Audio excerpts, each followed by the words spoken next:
Hello, everyone, and welcome back to Tyranny of Dragons. I am Mr. DM along with my amazing players. Hello, amazing players. Hello. And especially a very, very, very happy welcome back to Jean and Julia. And congratulations on your wedding, your nuptials. Thank you. It was a beautiful, beautiful ceremony and it was a great wedding. So, but it was you two were amazing, are amazing. But that day was like you just shown so much. So we're very happy. We're happy. We're so happy for both of you. And that movie entrance for the bride, it was so good. You got it on. I was so happy you got it. We have a videographer, but like I haven't gotten anything official yet back. So just that like 9-second video you got, I was like, it's so cool. So anyway, thank you. Of course. Yeah, as you can all tell, it was an amazing wedding. But yeah, welcome back. We're glad to have you. Even though we did have in the interim Bears Doing Crime, which was hilarious in itself. We still did miss you, and we are glad that you are back. Oh, well, we're glad to be back too. We missed all of you. All right, so just a few quick announcements. First announcement is going to be the announcement I always make. Folks, not only are these amazing players, these are amazing people, these are amazing content creators, amazing storytellers. They're just plain old amazing. So during our break, we always have the crazy things and amazing things that they all do, all of their projects, all of the things that they're doing. Please support them. And I'm just very quickly going to just throw it out there. So with Jean and Julia, they have Unconventional Heroes, where they're doing not only Lost Legacy, which I'm a player on. I'm so happy that I'm a player on that game. But they also do Dungeon Delvers, where Gene and his brother Rennie also talk, all things Dungeons and Dragons. They pick specific topics and such, but they amazing stuff going on there. And then Julia herself is a writer. She's got a podcast coming out soon. Like, she's got all these amazing things happening. Matt has World of Aspire, has Good Neighbor, and you've got a movie coming out, right? Like, that's a web series, but yeah. Go ahead. Oh yeah, sorry. Look for Life's Not Fair. So excited. Okay. Yeah, I mean, we have John, who is not only a writer and a voice actor. You're getting your books. You're putting your books out on Audible. Like, you're in that process. Working my way through it. Struggling with Audible at the moment to, bureaucratic red tape and stuff. But it's coming. It's so specific what they need. Yeah, I know. Yeah. Awesome. And then we have, last but not least, of course, we have Jane, who plays Amala, who is going to be getting her streaming back on a regular basis. Finally. Yes. All the spooky and horror games. Looking forward to that. Yeah, I love that stuff. I've been looking for somebody to play Phasmophobia with who's not like 300th level. So yes, I'll play with you guys. I'll play with you guys if you don't mind me screaming the whole time, because that's literally all I do. I freak out. Me too. So we'll be the scream team. Okay, we'll just yell. Yeah. I'll stop playing. I'll just leave. Yeah, once I get everything up and running, I'm totally down to get Phasmophobia and play the shit out of it. Awesome. I am, and this is kind of like there are things in the works for players and creators. But I have been kind of putting together slowly but surely a kind of role play experience using Phasmophobia. I won't go into detail until it's pretty much ready to go. But I am attempting a convergence of role play games and video games to see if they will work together. So this will be kind of a test, and once it's ready to go, I will, of course, inform folks, especially those who might want to play that.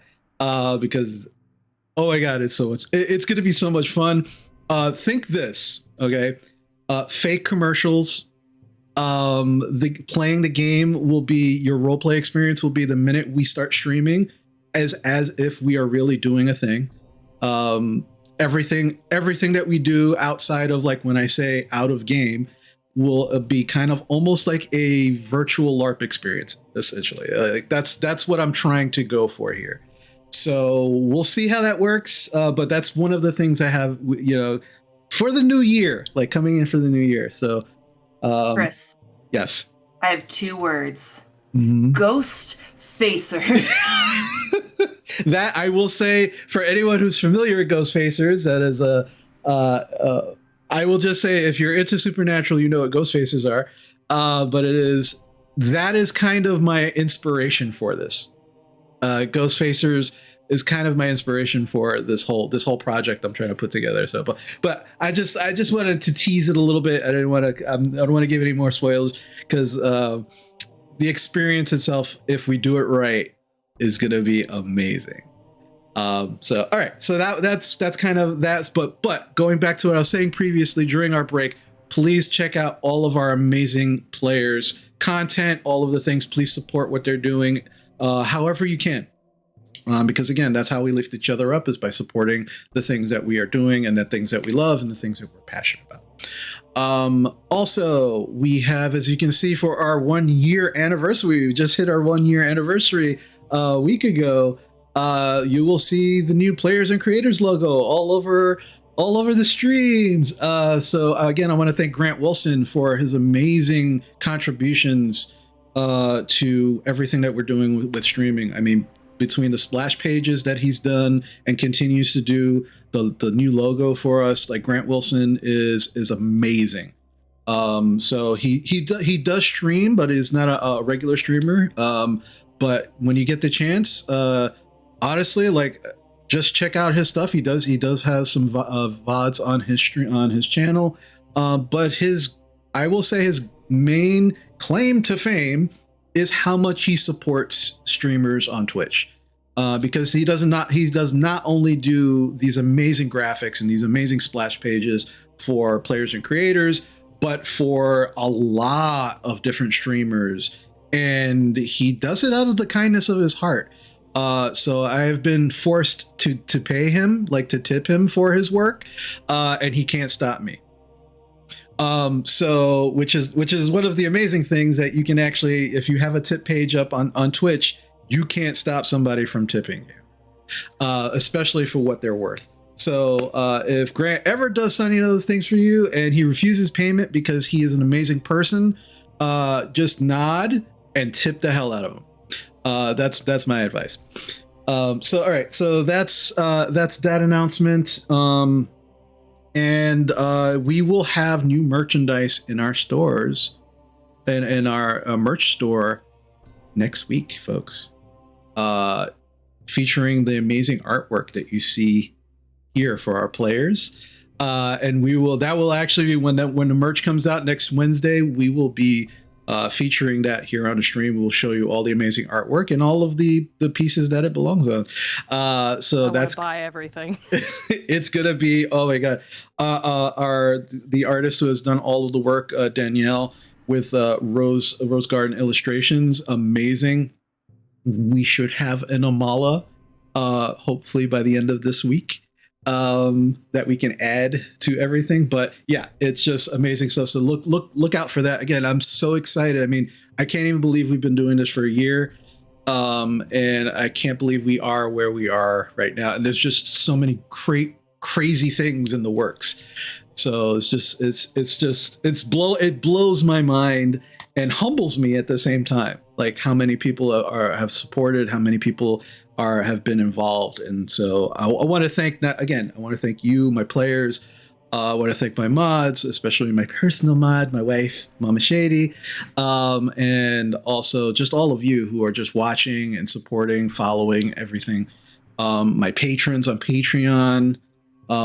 Again, there's just so many people who have been supporting what we're doing, and it is both humbling and it is just amazing. Like sometimes, as you can see, sometimes I'm at a loss for words. So yeah, so I think that's pretty much it. So just as a reminder, before we even get started, now is the time for our opening credits. I mean, there's got to be like a better way for me to intro that, but I'm just so excited that we actually have opening credits. Like I'll say that as much as possible. So we'll be back in a moment. Enjoy this amazing credit thing. Yeah, I speak words, I promise.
And we're back. That's never going to get old, folks. Like that's, you know, it's going to get better. Like I plan on just kind of keep tweaking it. Obviously we're going to add a mala to that, right? It's just going to get better.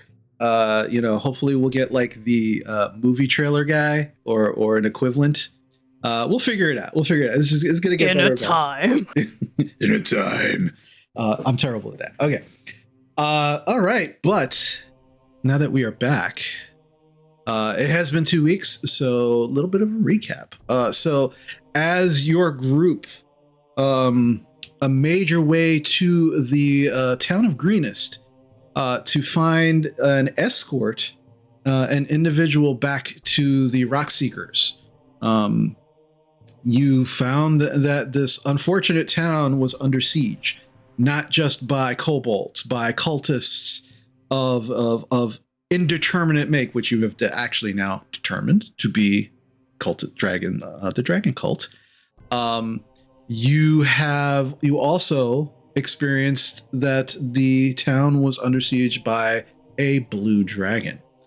You undertook, after making your way to the keep, which seemed to be the central location where most of the townsfolk, the militia and guards, as well as the governor of Greenest, Governor Nighthill, was essentially trying to find as many of his people and keep them as safe as he possibly could.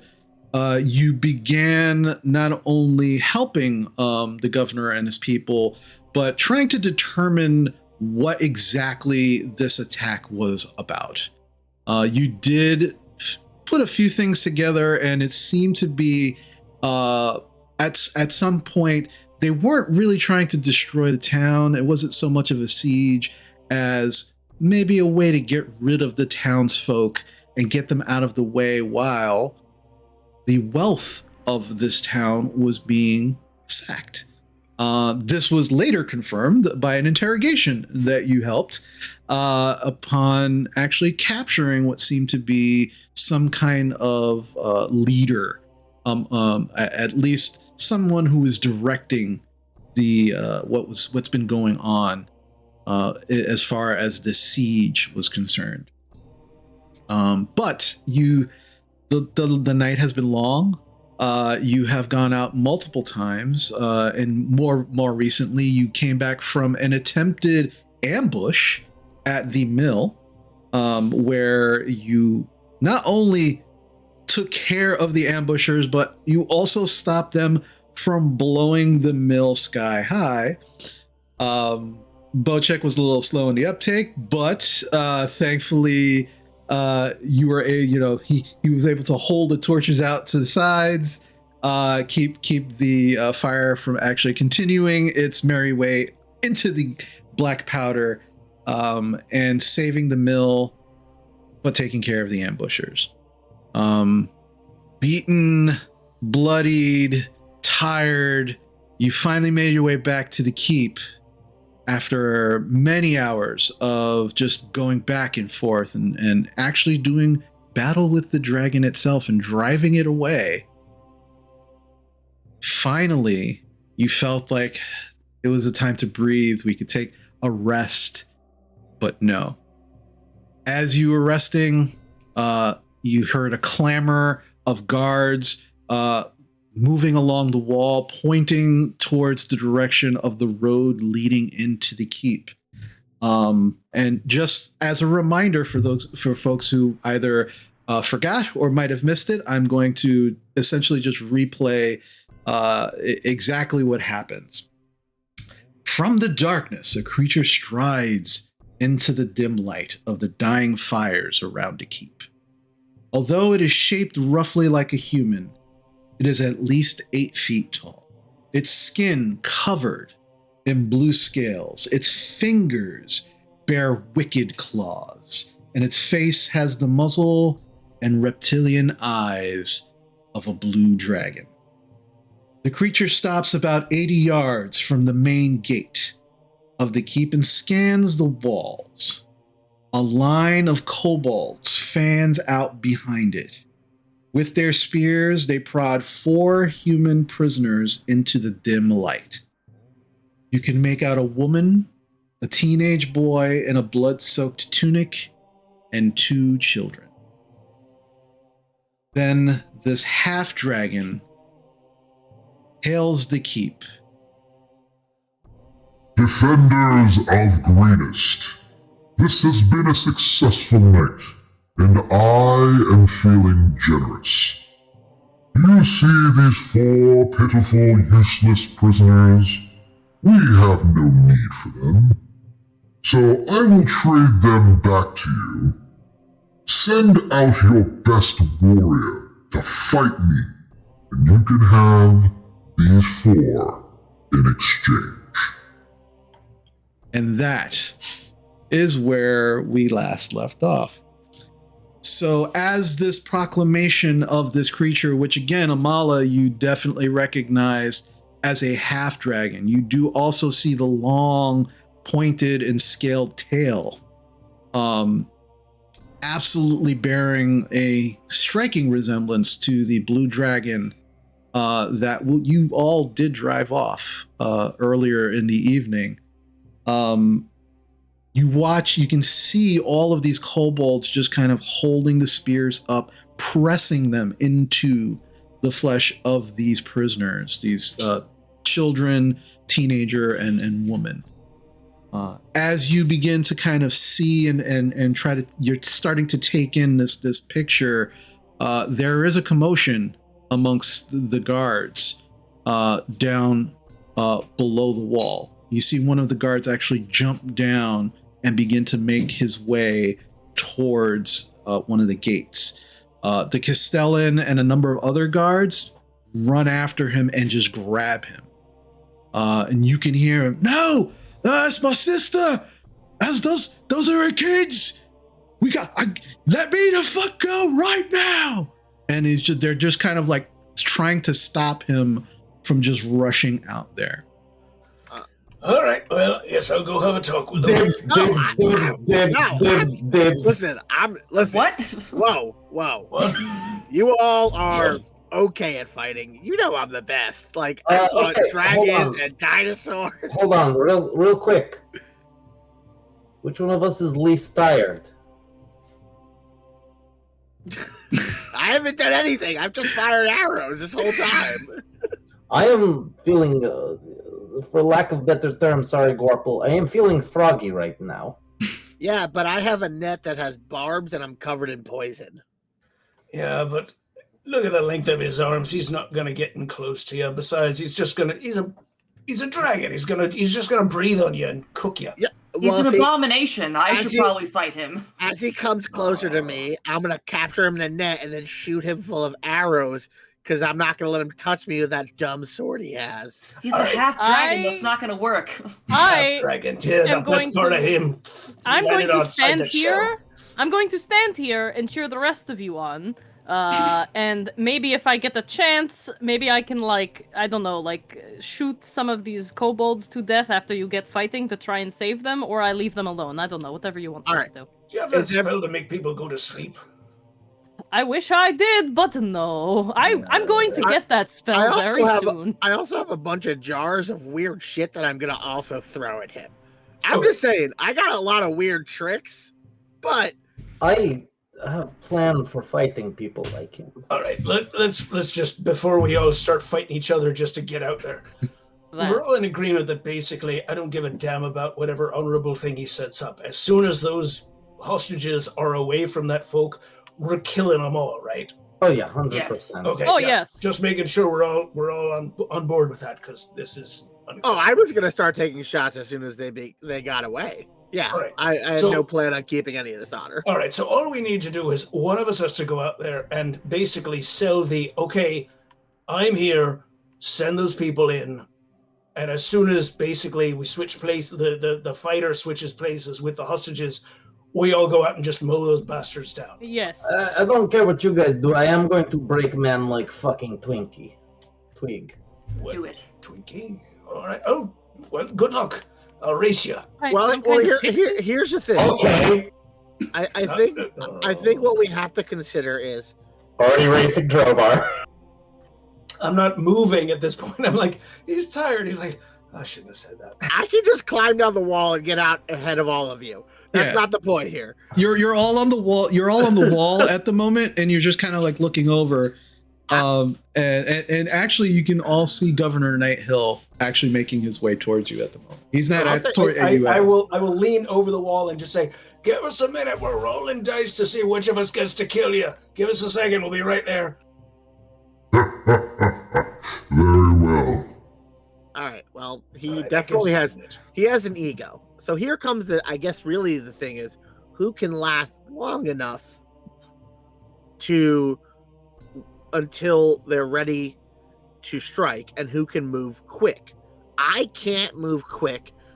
Bocek, we know you can move very quick. I mean, Drovar, you move quicker than I would say, Amala, you're only slightly faster, so you and I are out at about the same advantage. So it's going to be once we get out, whoever's holding him down, the rest of them have to either close the distance or, like for the witch Bacha, she can just fucking fry them from the sky because she has evil magic. Sure. Right? So I have a bow. I'm good at distance also, but I also, like I said, I have tricks to restrain him. I have my nets. I have things that can harry him so he can't get to us while the fight begins. I'm not saying it has to be me. Listen, if y'all want to die, I'm cool with that. I'm just saying I know what I can do, and whether that is up to par with you mighty warriors, whatever. But All right. I see your point. Okay. Here's my vote. Amala goes out. Thank Does you, the Drovar. standoff. Dragon on dragon. It's appropriate. He's going to love that. Soon as those hostages are within, basically right up by the gate, Bocek and me, who've got a little bit of speed on us, we come in and we join that fight and we just wipe the floor with them. The important thing is getting the hostages out of the way before, any collateral damage is Well, inflicted. and here's what I'm going to say. What if he also does not honor arrangement? If it doesn't seem like they're going to let hostages go, we might have to let the fight go on for a minute, right? Well, that's the thing. I think Amala might be able to stand there and, I'm sorry, I don't know, maybe there's some sort of draconic insults back and forth. You could basically shame him into letting those folk go because it said, look, you said the exchange was I fight you, you send them in. I'm not attacking you. We're not starting this until they're in there because that's the deal you offered. And then once he's in there, we break the deal and kill him. Yes. Yes, Bojack? I find it highly doubtful he will send hostages in till fight is complete. Yeah, but she's got that tabard and the platinum guy on it and everything. It's like she'll keep her word. We won't, but she will. He is most likely a follower of Tiamat, so I can definitely keep up with him. Yeah, you can bait him into go one-on-one as fair. All right, yeah, let's see whose god's the stronger and that kind of thing, and then we just curb stomp him. Perfect. I'm down for that. Yeah. All right, so as you're finishing up this conversation, Governor Nighthill has made his way over to, and not actually like being privy to the conversation you just had. He seems like he's kind of like staring down at the Castellan and the guards holding back this sergeant right now, and he just kind of looks over to you and says, "My friends, you've demonstrated your prowess all throughout this frightful night. I realize that this is an awful burden to ask. Yes, we're sending Amala. Oh. Yeah, you can skip the flavor text. We were just reviewing who was going to do it. Yeah, we were all kind of vying to get out there. Amala wound up. Oh no, they all were. I'm fine with being here. It's fine. Amala win rock paper scissors. No, this is excellent. I will inform the sergeant right away, and just when you are prepared, just please. Thank you. And he Amala, can I see your great sword? Yes. I will hand it over. I begin slathering it in my goo. I go, only hit him with it. Don't touch the blade. You will get one good strike. It might help. It might not. And it's like covered in this like viscous goo that you've noticed I cover my arrowheads and rapier in. Yeah. But it seems to stick to the blade for at least the moment. Yeah. You do. Actually, Amala, make a perception check for me. Actually, you're holding it, so make an investigation check for me. Alrighty. Only a 7. 7? Yeah, it is just like completely covered in this viscous goo. And you feel like, yeah, you'll just like Scorpel said, you probably have like enough for like one hit. And, once you hit him, something might happen. You're not sure what'll happen. But it'll probably, the rest of the goo might just kind of like slough off and you might just only have it for the one hit.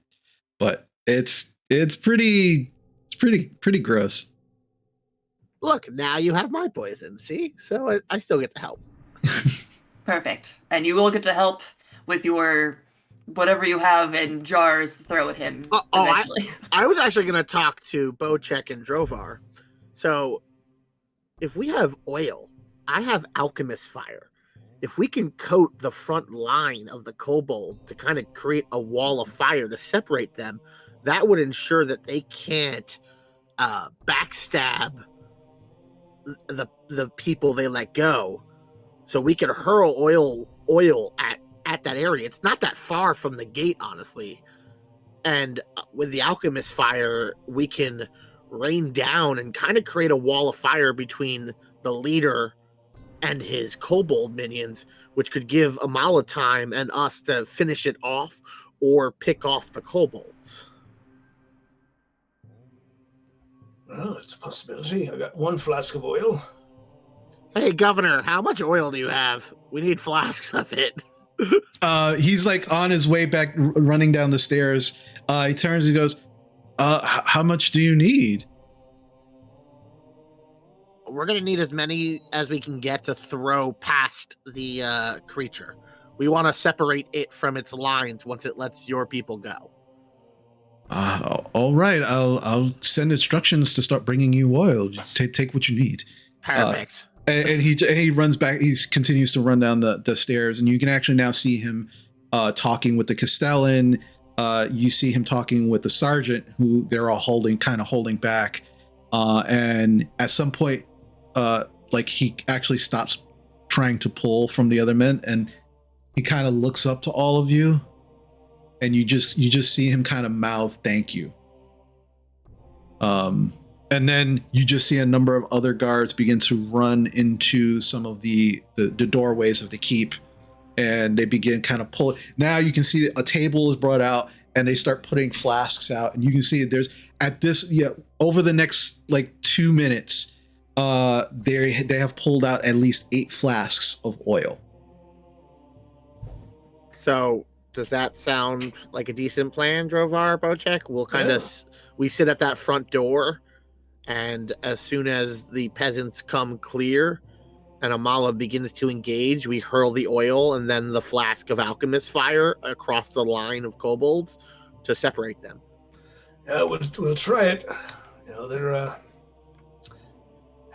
the one thing I think looking at that guy, it looks like he's from a blue.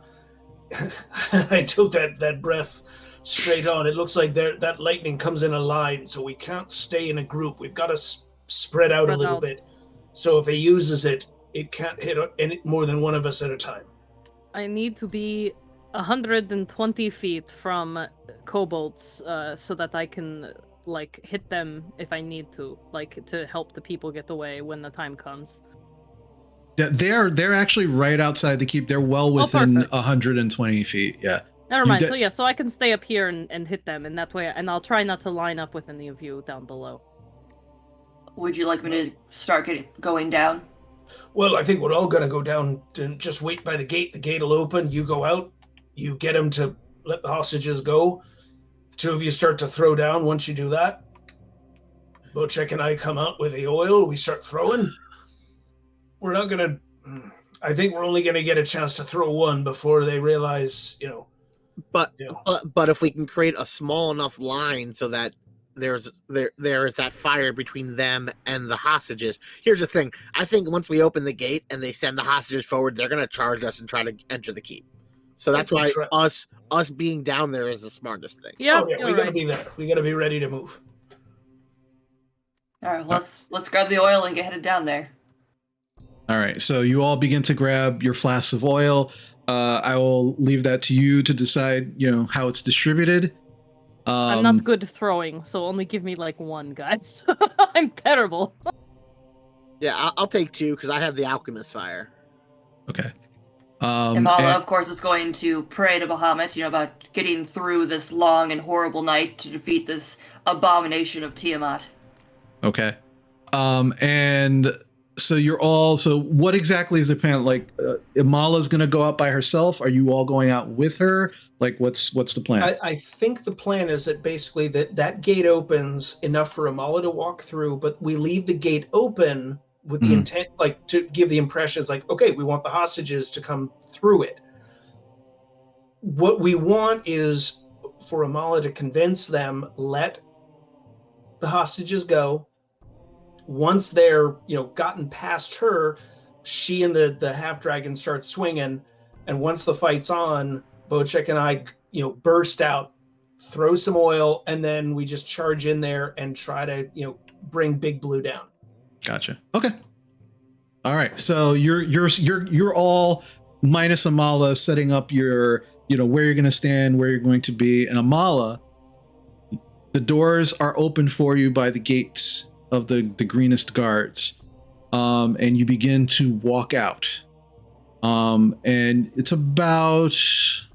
Second, let me take a look. It's not very far, about 10, about 35 to 40 feet in front of the gate is this massive half dragon. And as you begin to approach, it kind of like nods at you respectfully. And as you get within 5 feet, it just kind of holds 10 feet. It just holds its hand out. Ah, so they send you out. Excellent. Well, child, let's discuss the terms, shall we? Let's.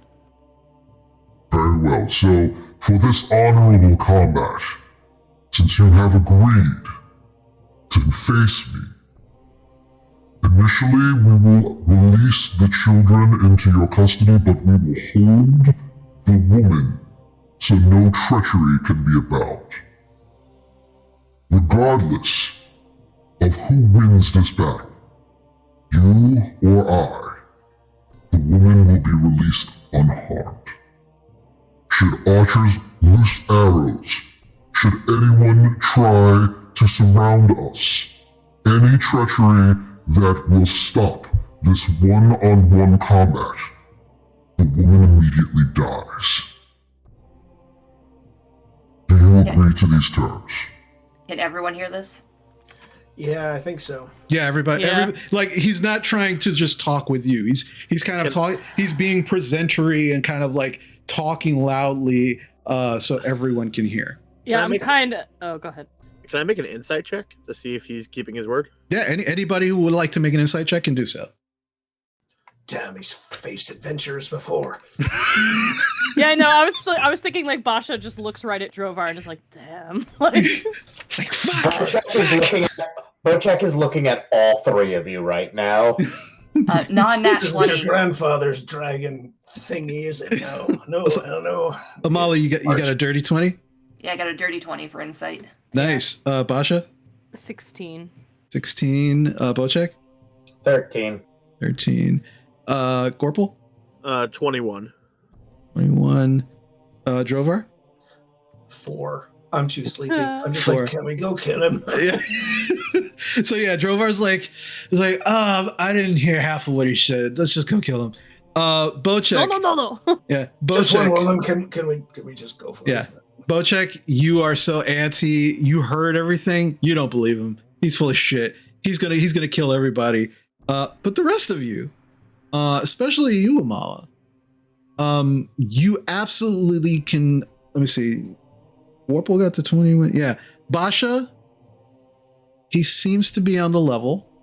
Seems to be like truthful. You can actually, as he's talking, Basha, Gorpal, and Amala, you can actually see he's also slightly turning to the kobolds, also making sure that they heard him, making sure that they understood.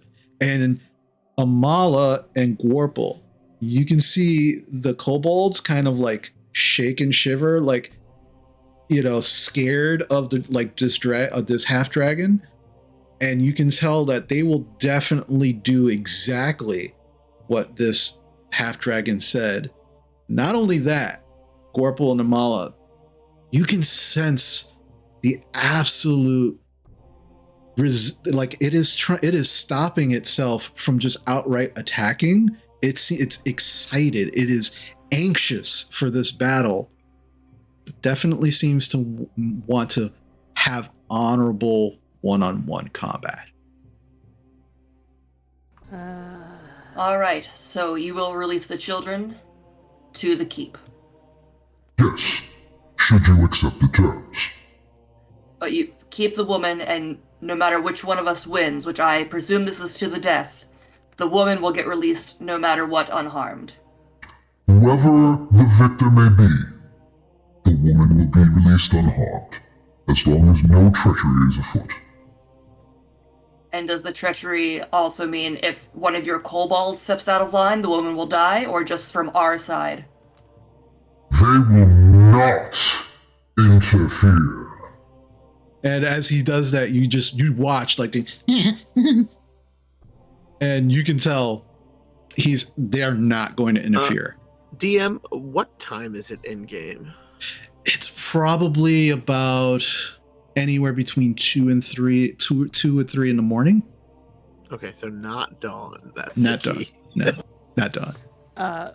Basha takes the vial of oil back out of her, like wherever she had it, just like sits it on the table behind her and crosses her arms and just like stares at Drovar like, damn it. Only if we could get out there fast enough to make sure she wasn't killed. But, all right. Amala's already out there, so I can't slip her my last healing potion or anything. Yeah. All right, these terms sound reasonable. I will accept. Excellent. Release the children. And as he says that, the kobolds pull their spears back immediately and kind of push the kids forward. The two small children and the teenager with the bloody tunic. The teenager with the bloody tunic kind of like stops and like holds a hand out to his mother, and she's just like, "No, just go." And they kind of keep pushing them towards you, and then they don't come, like the kobolds do not come up to you, but they definitely push the kids towards you, Amala. And they're just like, now the kids are like right next to you, and they're just like looking at you, like unsure what to do. Can I like head out of the gate and like signal them to us? I was gonna do that. Yeah, that's Yeah. fine. I was also gonna kind of step So, out. And be like, Gorple, as you step out and you kind of do that, the kobolds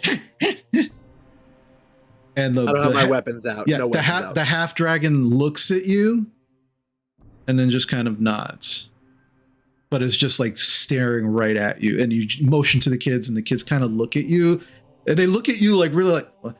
And they're just like back and forth, looking at kobolds, looking at dragon people, and then looking at a frog person. They look very confused. Go back to the keep, little ones. And they just, as confused and frazzled as they are, they book it. Like they start running towards you, Gorple, and then they make their way inside. All right, we bring him in. It's like what, a talking frog's not the strangest thing you've seen? Come on. Leave Right. gate trapped. Leave gate cracked. I have idea. So, all right. So the kids. So the kids are now inside the keep. They've made their way into the keep, and the rest of you can see that the sergeant has made his way out there, and he has grabbed them, and he's like grabbing them and pulling them further into the keep, and he is now taking them. But the kobolds kind of all press in around this woman, and she has no less than 4 spears just pressed to her. Never just mind. Waiting. All right. So with that, Amala, I need you to roll initiative. Perfect. I will do that right now. Okay. Actually, in fact, I would like everybody to roll initiative just in case. I rolled a 5. Okay. So as far as inspirations are concerned, so just because this might be, something you want to think about, we have, for group inspirations, we have 1, 2, 3, 4 group inspirations, and we have 2 DM inspirations. All right, so Molly, you said you got 5. Yes. All right. Gorple, what'd you get? 22. 22. Drovar? 20. Basha?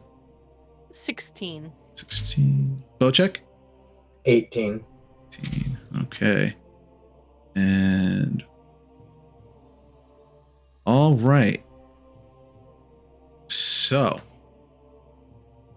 now here's how this is going to work. So initially, this is just going to come down to between Amala and this half dragon. If any of you decide after any of Amala's turns that you want to do something, you got to speak up and let me know, and then we're going to throw you into the initiative. All right? I want to do stuff. Already. You want to do all right? So you're thrown into the initiative already. Does anybody have any plans or want to do anything so I can put you into the initiative order? I mean, I've already got your numbers, so you just have to say yes or no. I'm just going to continuously hold my action to run and grab the woman in case things get chaotic. Okay. So what I'll do is I will keep checking in with you and you're on your turn to see if you're still going to continue to hold that action or if you're going to change it up. But Basha or Drovar, if at any time you want to be put into that order, just let me know. Yeah, I'm just gonna kind of stand next to it with my arms crossed, like watching, like really, like nervously. Yeah, mom and dad are watching the kids play right now. We're like, oh. All right. Oh no. So, because you said so, Gorple, you are at the top of the initiative. What is it that you want to do in this moment? All right, so we have these 8 flasks of oil.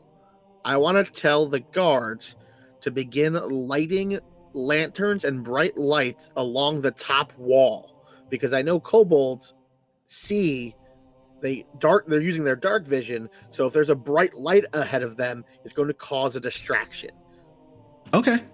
So I want to help get the guards to like light up that wall as bright as they can, so that way I could maybe sneak outside of the castle because they'll be so focused on this bright light. Okay. As you start kind of relaying this information to some of the guards, you can see them kind of nervously looking towards the Castellan and the governor for approval on this. And the Castellan comes over and goes, "You're not going to put that woman in danger, are you? Because like the terms were made, the terms were set." The hope is we won't have to, but if any treachery is made on their end, it'll at least give us maybe a chance to get in while those kobolds can't really see. The governor looks at the Castellan and says, "I'll leave it in your hands." Make a persuasion check with advantage, because you get the impression that the Castellan also wants to do stuff, but is kind of being held back by his position. 17. Perfect. Yeah. So he kind of looks at you, looks at the governor, looks at you, kind of nods. It's like, "All right, boys, I want every lantern that we got in this keep lit up and on this fucking wall in 5 minutes. Move!" And you just you see guards just starting to go. And that's all I'd like to do for now. All right. So with that, yeah, you see the kobolds have not moved, other than to press in and fill the gaps that the children were taking. And 4 of the kobolds are just pressing their spears. All the kobolds have spears, but 4 of them are pressing them into this woman who's just kind of standing there, and she looks very, very weak. Her face is matted. You're not sure if from this distance if it's dirt or blood. Her hair, which seems to be like a normal, like dirty blondish, is just caked. Again, you're not sure with either dirt or blood. And she's kind of like swaying on her feet, but definitely kind of like trying to hold herself upright. Bocek, you are holding your action just in case something gets chaotic. And it is now the half dragon's turn. Half dragon definitely rolled a little better than you, Amala.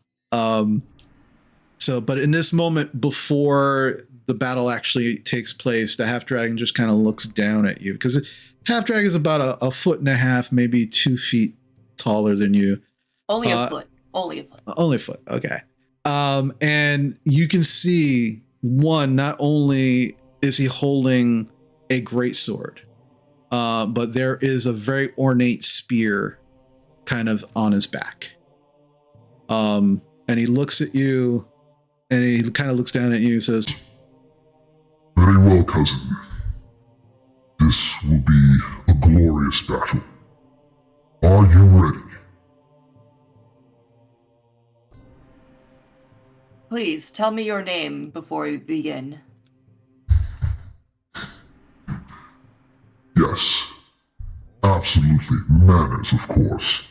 I am Langdedrosa Cyanrath.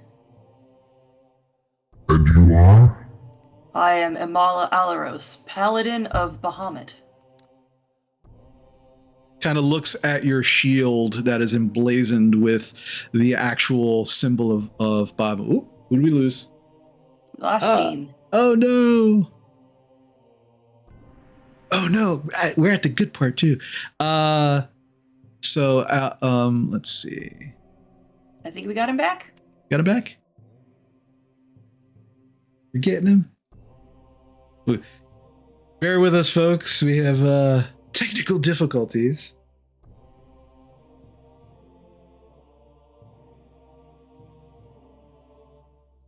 There we go. There we go. All right. All right. Good to go, Jane?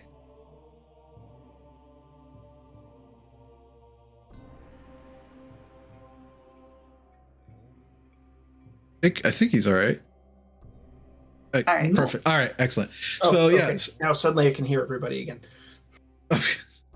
So yeah, it seems like we're having some Discord issues, and unfortunately, it's not because of us this time, or the specific locations where it just looks like Discord is having issues, and we are reaping the benefits of those issues. Thanks, Wizard Mafia. Not me this time, I swear. I didn't do it. No, you're the good one. Yeah. But okay, so as these introductions are made, Amala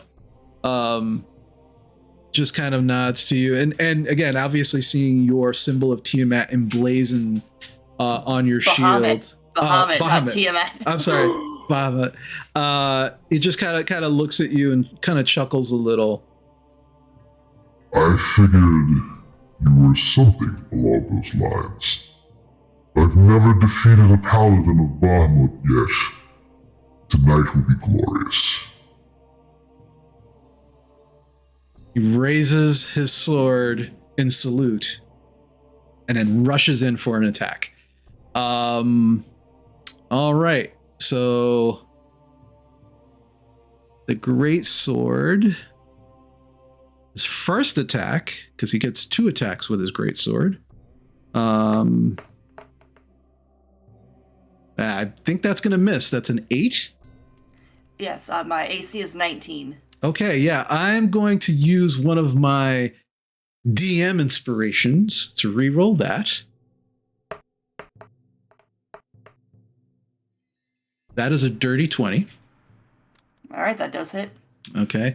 And he comes in just running in, not no scream, but you can see the joy on his face as he swings, and you take 8 slashing damage from the great sword. As he slashes across your arm, and it just cuts through some of the chain, leaving a slash against. It just reverses very quickly, and you are amazed at the speed and strength at which he just kind of switches the direction of this great sword, and he swings again. And this time it's going to be at 16, which misses. You do see the attack coming in at this point, and you are able to dodge out of the way. This time, as you dodge, he kind of backs up, nods. Respect. And now he's just kind of like holding the great sword, waiting for your attack. All right. And it is now your turn, Amala. All right, no one else wants to do anything before I continue? We're holding. Well, everybody's holding it. So they know they got to let me know if they want to be thrown in. So Basha, and Drovar, they are kind of like standing by at the moment. So it is all you, Mala. All right, cool. Just wanted to make sure before I begin. Okay. All right. So you are going to be a very worthy opponent. She's going to ready her sword, and is going to go in with an attack. After saying, in Draconic, embolden my blade, I'm going to cast Branding Smite for an extra if I hit. Okay. Okay, so first attack.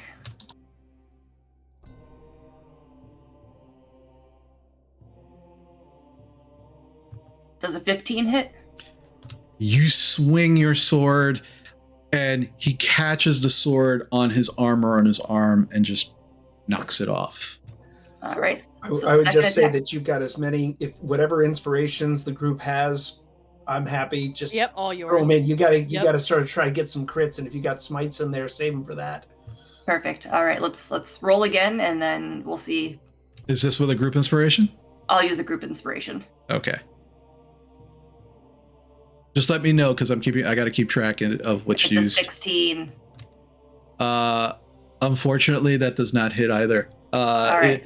He just catches he catches the blade on the armor of the arm because it does not have a shield. He's just in splint armor and this great sword and just catches it and just kind of knocks it towards you. For my second attack, it's a 23. 23 does hit. All right. So I'll roll my regular damage, and then I'll roll for my smite damage. And also, this is with the first attack with Gorpal's goo on it as well. So what should I roll along with that? What does she roll, Gorpal?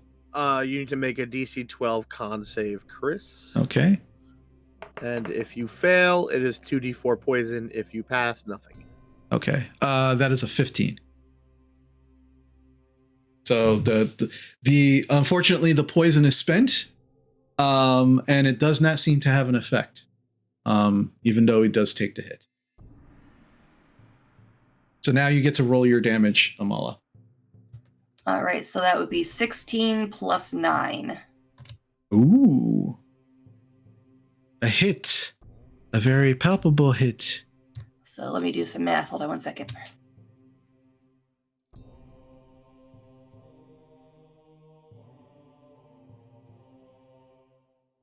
All right, that is 25 damage.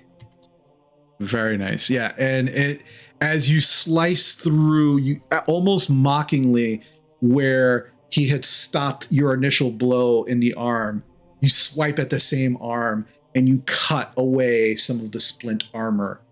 And you watch as this huge gash appears and is now beginning to bleed. He looks down. He's just like, Good. That's what I was hoping for. All right, and since I already used my bonus action, that's it. all right. So yeah, the rest of you all again can see that the kobolds have not moved from their positions. They are kind of like, snickering and just like, just watching every time it swings and hits. But they are not interfering. Gorpal, it's now your turn. Did we get the half dragon's name? Did he announce himself? Yes, Langdradosa Cyanwrath. If you want me to spell it, it's the first name is LANGDEDROSA,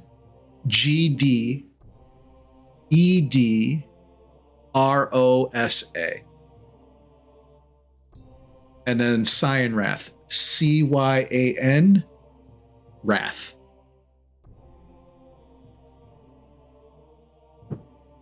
All right, so I hop up to that top corner as the parapet, Mm-hmm. and I begin yelling in Draconic because I can't help in the fight, but I sure can heckle. And I go, Langdra, Cyanwrath, I've seen better swordsmanship at a halfling's dinner table.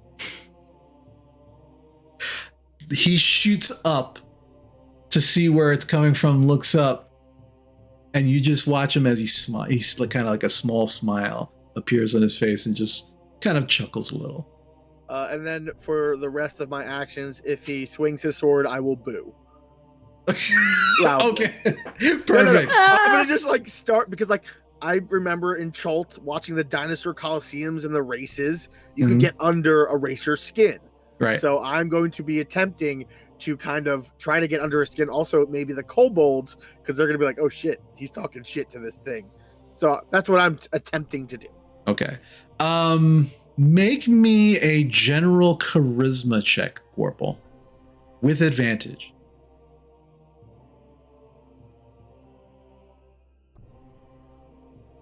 A 13. 13. Okay. All right. So that's what you do. You start screaming out Draconic, and the guards, some of the guards are just looking at you because they don't understand what you just said because you said it in Draconic. They're just kind of looking at you a little odd. But then you see one guard kind of look at you and then looks over and go, kind of like putting two to two together. But we'll see what happens. All right. So that is that is Gorpal's epic turn. I love it. Oh, there are going to be it. so many more insults depending on how long this round these combats go. I You love just it. wait. Yeah, I love it. All right. Bocek, are you continuing to hold your action? Yep, I'm just waiting to scoop the woman if things get sketchy. Gotcha. And I'm just double checking. Basha and Drovar still kind of like. Yeah, Drovar's just white Yep. knuckle like the haft of the axe, and he's just like he can hear Gorple yelling. He doesn't understand Draconic. He's like, all right, he's smack talking. He's smack talking. Maybe it'll.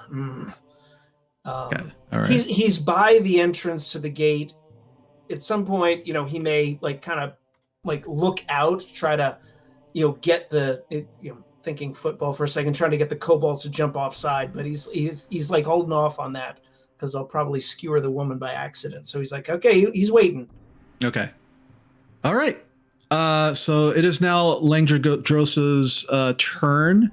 As he prepares to come in for another attack, Gorple, you begin booing. Right? Boo! Boo! Hey, everyone, you should boo! Boo! It's like Princess Bride. Boo! Yeah. Boo! The guard that kind of picked up on what you were doing, he's the first one to start. He's like, you suck! Fuck you! And now all the guards are like, boo! Boo! You can do it! Chosen of Bahamut! Ah! Bob's just like, Imala! Yeah. So some people start picking it up, and now there's this din that's starting to pick up. But the kobolds are now just kind of like, and now they start chanting, Cyan Wrath, Cyan Wrath, Cyan Wrath, but it's in Draconic. So to those who don't speak Draconic, it sounds pretty, just disturbing, like, so that's happening, and now it's all going on. And as this happens, Amala, you can see that Langdragosa is actually feeling a little emboldened by all this, and it's just not. I mean, so is Amala. She's like, yeah, let's do this. and rushes in towards you with his 2 attacks. All right, so the first attack is going to be. That's a natural 20. Oh, Jesus Christ. And so for this hit, you take 18 slashing damage. What? It was a crit. And just slashes through your chest armor, and it is such a precision hit that it actually goes in between the plates of your armor and just slices through, and you can feel the bite of the great sword as it goes into your flesh, and you can feel it snag a rib, and it just pulls it out, and then comes in for another swing.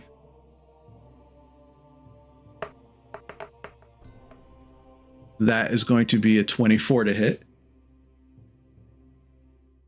and you will take. I only had 2 hit points. 13 slashing damage. And as the second hit slices into your leg, you all watch as Amala hits the ground.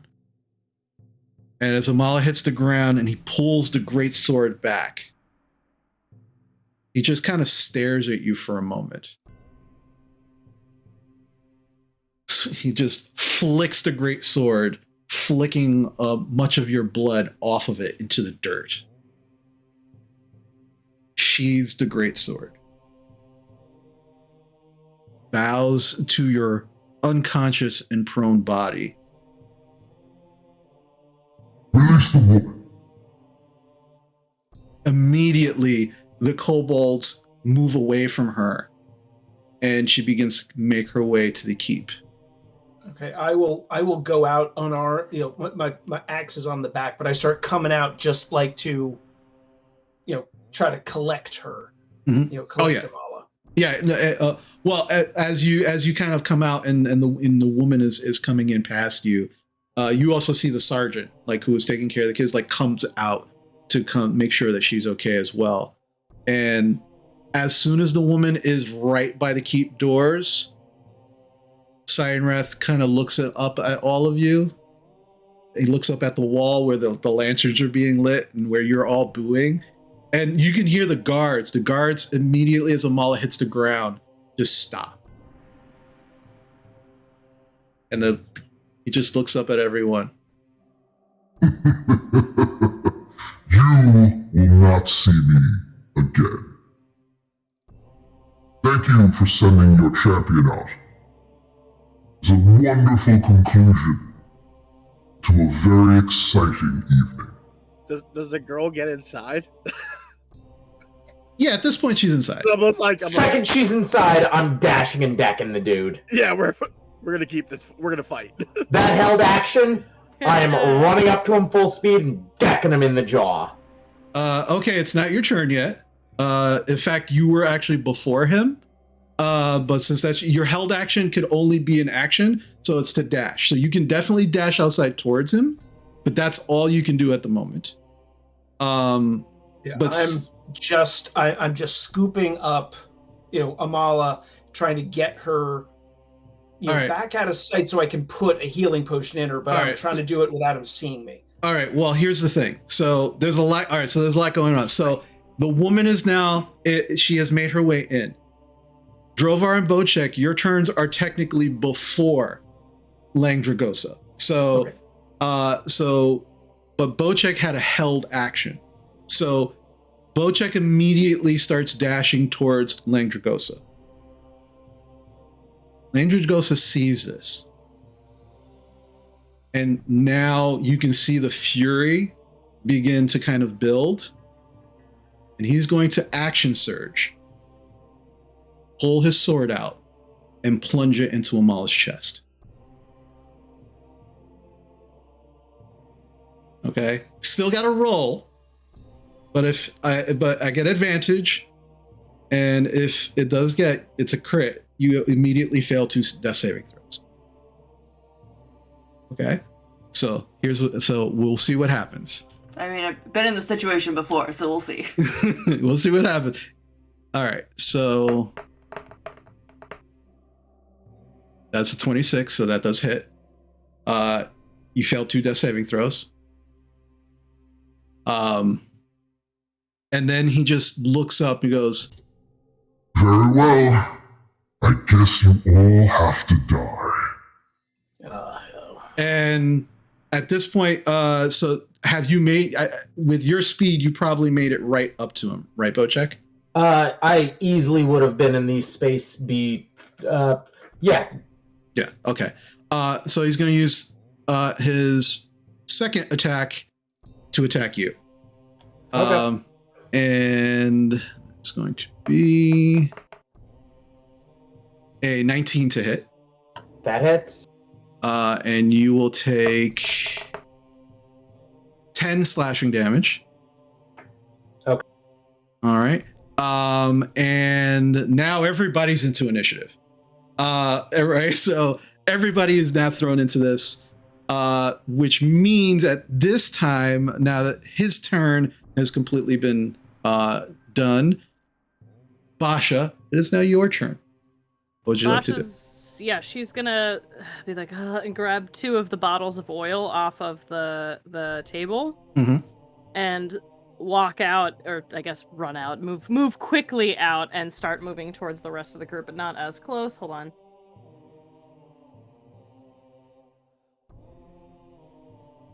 All right, and I'm going to actually, let me put the battle map up, because now we are in a fight, and everybody should see what's happening. I don't know what the rules are for throwing stuff. I'm not a good thrower, so even if I try to throw oil in the direction of the kobolds, I don't know how close I need to be. With that, I would say first, if you're not proficient in throwing, and I don't think you're proficient in throwing weapons or improvised weapons, I think it's going to be a minimum of 20 feet that you can throw that. So you can absolutely try to throw, and this is going to be for you. This is going to be you're going to be using your strength modifier. Okay. All right. But like a D20 in the strength modifier, basically. Right, yeah. Okay. To see it. And what are you're aiming for the kobold specifically? Yeah, I probably should aim for the dragon, actually. Actually, no, in that case, Mala I would could be back one. Hang on, 5, 10, 15, 5, 10, 15, 20. I'm actually... No, I'd have to be on a direct diagonal, though, so I would be here. Okay, so I'm gonna say that I'm, like, running in a really weird spot. I'm gonna run there and attempt to throw the oil at the feet of the... But then I might hit Amala. Well, all right. So here's the thing: it's not alchemist fire. This is just a flask of oil, right? I know, but I'm gonna set it on fire. So eventually, so I'm like, that's what I wanted to ask you. Yeah. So I'm not gonna, I'm not gonna throw it at Amala. I take that back. I'm gonna go back to where I was. I'm gonna go here. I'm gonna try and throw it at the kobolds because, just between the feet of the two, directly across from me, so that hopefully it'll hit more than one, or at least get on them. You know what I'm saying? Mm-hmm. And I'm gonna try throwing both of them. So do I roll twice because I'm rolling for each to see if I make the hit? You can only throw one flask at a time as an action. Well then, okay. So then I tried to throw 15. Okay. My throw. Yeah, that will definitely hit. Cool. So I'm trying to land it between. Well, I don't know if that'll be allowed, but between the two, directly across from me. So all right. Let's see. Well, so I'm gonna read to you exactly the flask of oil. Sure. On a hit, the target is covered in oil. So, if you want to try and get it in between, it will be the spot itself that becomes soaked with oil, not both of them. So okay, well then, yeah, never mind. Then I'll just aim for the one on the right, and then the next time I'll aim for the one on the left. So I just throw a bottle of oil at the one on the right, directly across. So all right, yeah. So the 15 does hit. The bottle smashes on this kobold, and it is now drenched in oil. It's like, very confused, just like, and is just drenched in oil. It will continue to be drenched in oil for up to a minute. And if it becomes on fire, it will take an additional 5 fire damage until it gets put out. So you definitely, it's not on fire yet, but when it is, hot damn. Too bad firebolt a whole action to cast, man. Yeah. Okay, that's her turn. That's what I do. Okay. So this one, let's see, we're gonna, what's a good, we're just gonna cover it in a yellow circle to show that it is drenched in oil. Alrighty, so that happens. Amala, it is now your turn. I need you to make a death saving throw. So as she lays here in her dying state, she's just like, "Dear Bahamut, why? I've died once, you've brought me back, and now against this abomination, somehow I'm dying again. Why?"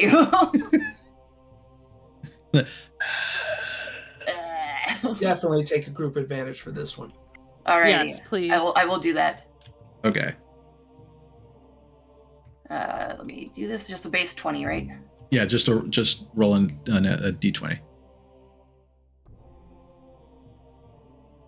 19. That is a success. Thank God. So 2 failures, 1 success. All right. So moving on. Gorple, top of the round, your turn. I yell, "Guards, open up with arrows," and I'm gonna hop down to Amala. Okay. All right. So that's your whole turn to get there. No, it's only 20 feet. 20 feet. Okay, you got it. Okay. Yeah, and I'll use my action to pour a healing potion down Amala's mouth. Perfect. All right. So the regular healing potion, 2d4 plus 2. It's all I got. So heal 7. Thank you. So your eyes flicker open. You're still prone. You're still on the ground. But currently, Bocek is standing over you.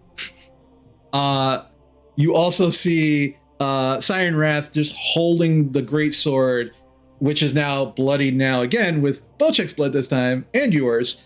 And it seems like all hell is beginning to break loose. And as I kind of move forward, pour the potion, I draw my shield, and I'm going to step up kind of in that front line with Bocek, which is something I rarely do. All right. I'd be like, let's go. You have to get through me in Draconic. It's okay. All right. So at this point in time, it is the Kobolds' turn. And the Kobolds begin to swarm. So this is what happens. So, yeah. So they begin to swarm and surround the group, including the one that's in oil. I'm going to say, because kobolds are so small and he's drenched in oil, I'm going to say his movement is halved because he's just slipping and sliding everywhere, but still gets in front of you. And they just immediately swarm around the entire group, spears forward, just ready to just attack. But they absolutely seem to leave a space open behind Sirenwrath, almost as if there was some kind of battle plan. All right, so wow, I gotta name all these guys now. We'll do this real quick. We'll just do it for the ones that are going to attack in the moment. That way, that's actually a lot of them. What happened there? Okay. Eagle, Baker, Delta, Charlie. Apple? Foxtrot. I don't remember G. Golf. Golf, yeah. Yeah, we got to keep going. But, yeah, whatever. Yeah. All right. Let's see. All right. So I've only put names on the ones that are currently going to attack. So here we go. Alpha is going to try to poke you in the butt there, Bocek, with his spear. That's a 12. Not gonna do it. Yeah, completely misses. The whole butt cheek, loose pants thing throws him off, and he actually just pokes through your pants, completely missing your butt cheek. Then, all right, let's see. Where's B? All right, so B, yeah, actually, oh yeah, you were blocking that area, so he is able to move in there. So yeah, that's 10 feet away. That's not going to do it. All right, so B is going to also swing at you, Bocek, with his spear. Yeah, that's not going to hit. That's an 11. And then I is going to try and swing at you, Bocek. Spear at you. That is going to be that doesn't hit either. That's a 13. Yeah, the kobolds, they suck at this. They're more fodder than anything else, and you all already know this. Charlie is going to try to poke Basha with a spear. Yeah, that's a nat 1. That's definitely not going to hit. In fact, completely misses. Spear goes into the ground and is now having a hard time pulling the spear out of the ground. That is just sad. That is just sad. D, who, I'm going to call D Disco because that's the one that's actually covered in the oil and he's slipping and sliding. So that's Disco. Disco is going to try and get you, Basha. And that is a 15 to hit. It hits me. Okay. Beating is beating. And so you take 5 piercing damage. Ow! As No. it's like, Edgar and Junior are going to attempt attacks at you, Gorple. Right, so Edgar swings. That is a 20, not natural. You take from Edgar 6 piercing damage. And from James will try to poke you. And that is a 16 to hit. That misses. No. And I think... Yeah, I think that's all. And the rest of them have just kind of like moved in. They're all preparing for attacks, but have not moved in any further than they normally can. All right, so that is all of the kobolds' turns. It's a lot of kobolds. Altogether, it's 16 kobolds. You were all able to make that out without an issue. Drovar, it is now your turn. Oh, okay, well, where I wanted to go is blocked. Bosch is in danger of getting paper cutted to death by kobolds. So, let's see. From here, 1, 2, 3, 4, 5. Yeah, I can get to heat. I was like, can you jump over the big guy and trap him? Get behind me. I can trap him. Actually, let me think here. It's like, if that's a straight line, it's like 1, 2, 3, 4, 5, 6. No, 1, 2, 3, 4, 5, 6. No, I can't exceed my movement. I could land on him, but I can't get over him with this in this round. I can however, get behind him. You'll just get where you need. Yeah, I'm going to get to here and just start carving through kobolds to get to him because, otherwise, this is not going to go well.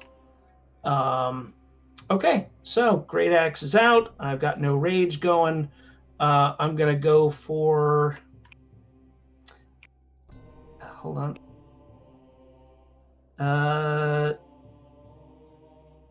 This map is zooming on me. Here we go, C. Yeah, I'm going to go for Charlie here, south of Basha. All right, go for it. 21. Absolutely hits. 9 points of damage. You just slice right through him without an issue. Okay, I will go for Jasper diagonally up J. Okay.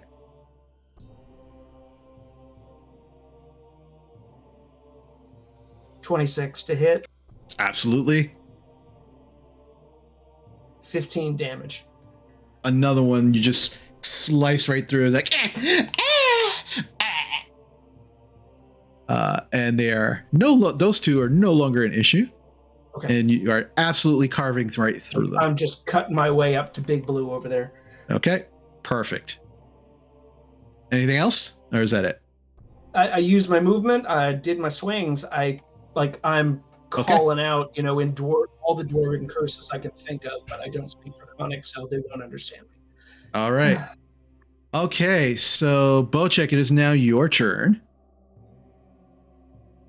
Excellent. How many group advantages do we have left? Right now, let's see, you have 1, 2, 3, 4. Wow, 5.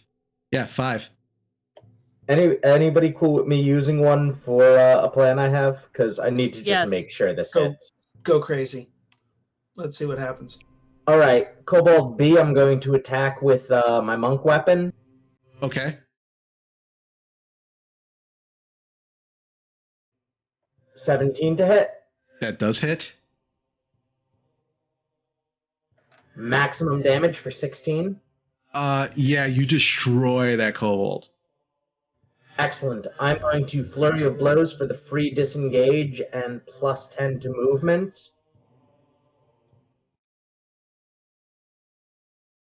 And get right behind our dragon guy. Okay. And take my 2 extra attacks on him. All right, go for it.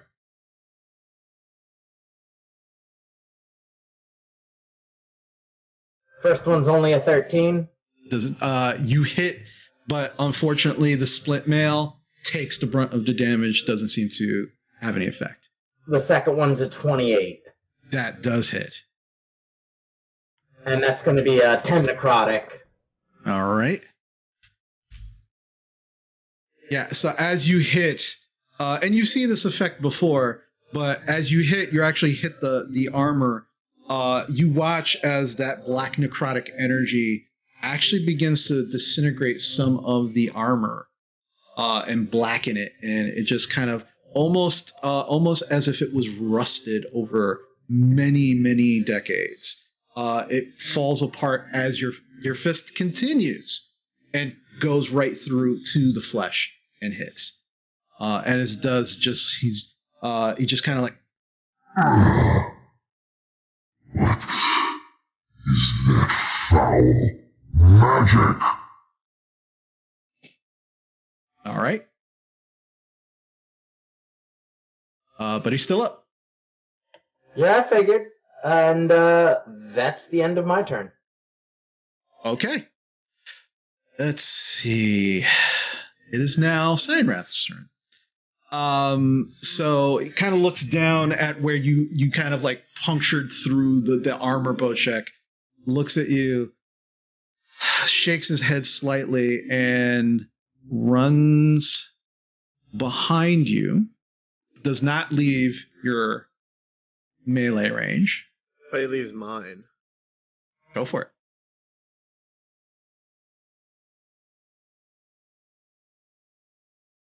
AC 25. Does hit.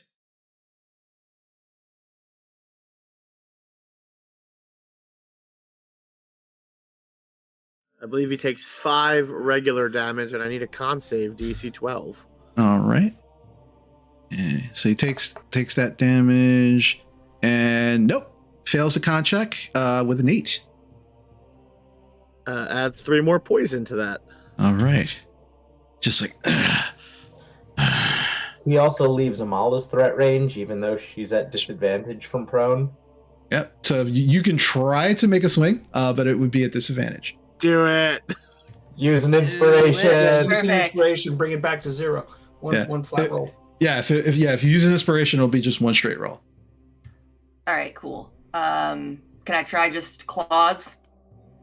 Yeah.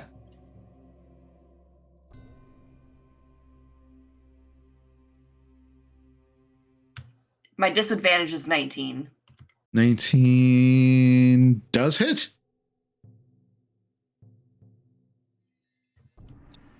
5 damage. 5. Yeah, so you slice that. You actually slice along the calf, pulling off chain and splint armor, and also just gashing through the actual calf. It feels like it feels like you're just kind of raking through the densest of meat. It's pretty strong, Still up. Makes his way behind Bocek. And Bocek, as you turn to face him, you watch as the horn on the front of his face begins to crackle with energy. And then he just and a line of lightning leaves his mouth. I need Bocek and Amala to make me dexterity saving throws. Amala, you are at disadvantage because you're prone. Prone doesn't give you disadvantage on dex. On dex? Dex saves? No. No? It just makes people with melee have advantage against you. Okay. Yeah. All right. So it'll just be a regular dexterity saving throw for both of you. I rolled a 4. Can I use an inspiration, guys? Yes. You have plenty.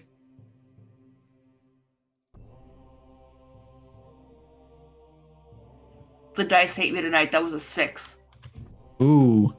Okay. Well, how about you, Bocek? 17. 17. Okay, so you succeed, Bocek. Unfortunately, Amala, you fail.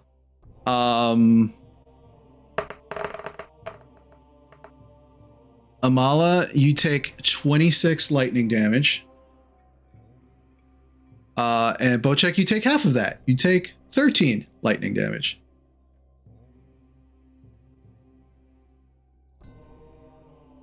And then What are the auto death rules? It's like double your hit points, right? But Yeah, it's double your total hit points. Your not how total much hit- you've taken. yeah. Okay, cool. Yeah. So whatever your total is, double that.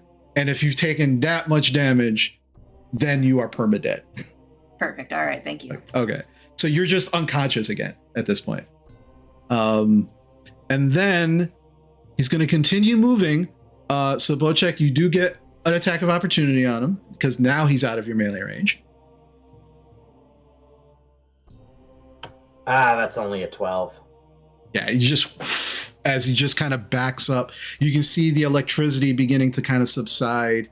And then the kobolds are going to use their held action to dash in front of him and try and block you.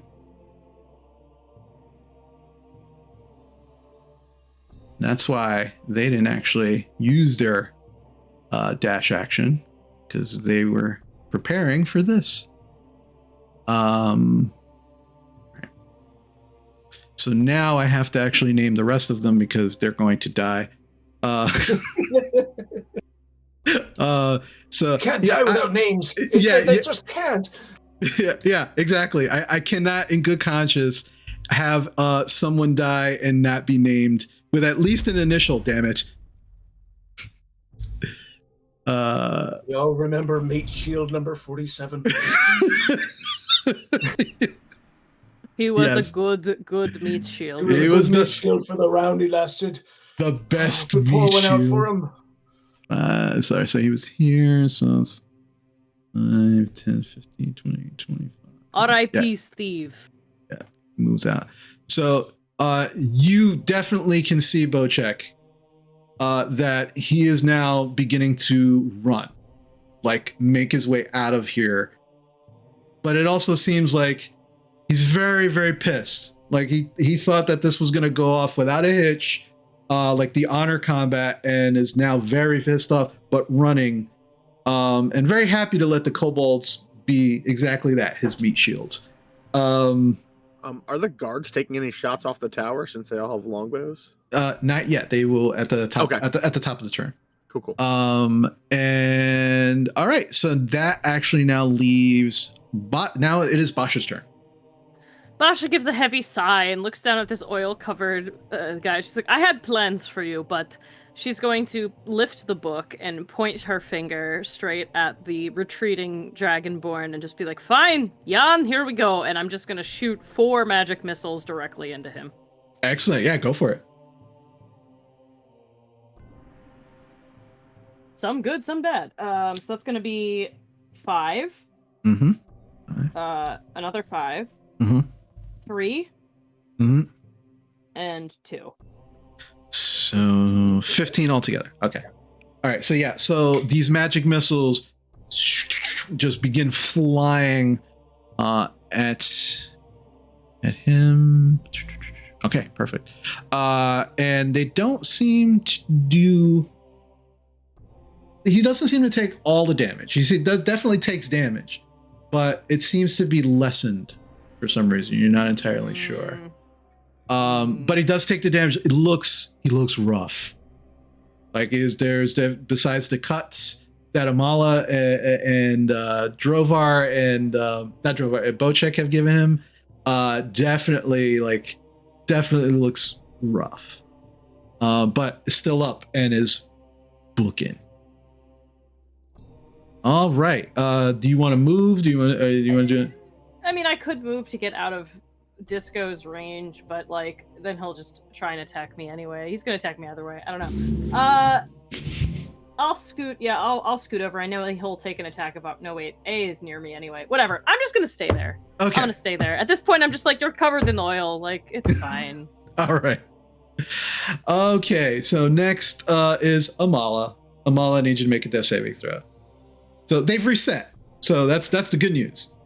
So Well, just that's make 20. It's spring back at 1 hit point. Oh, that'd be cool.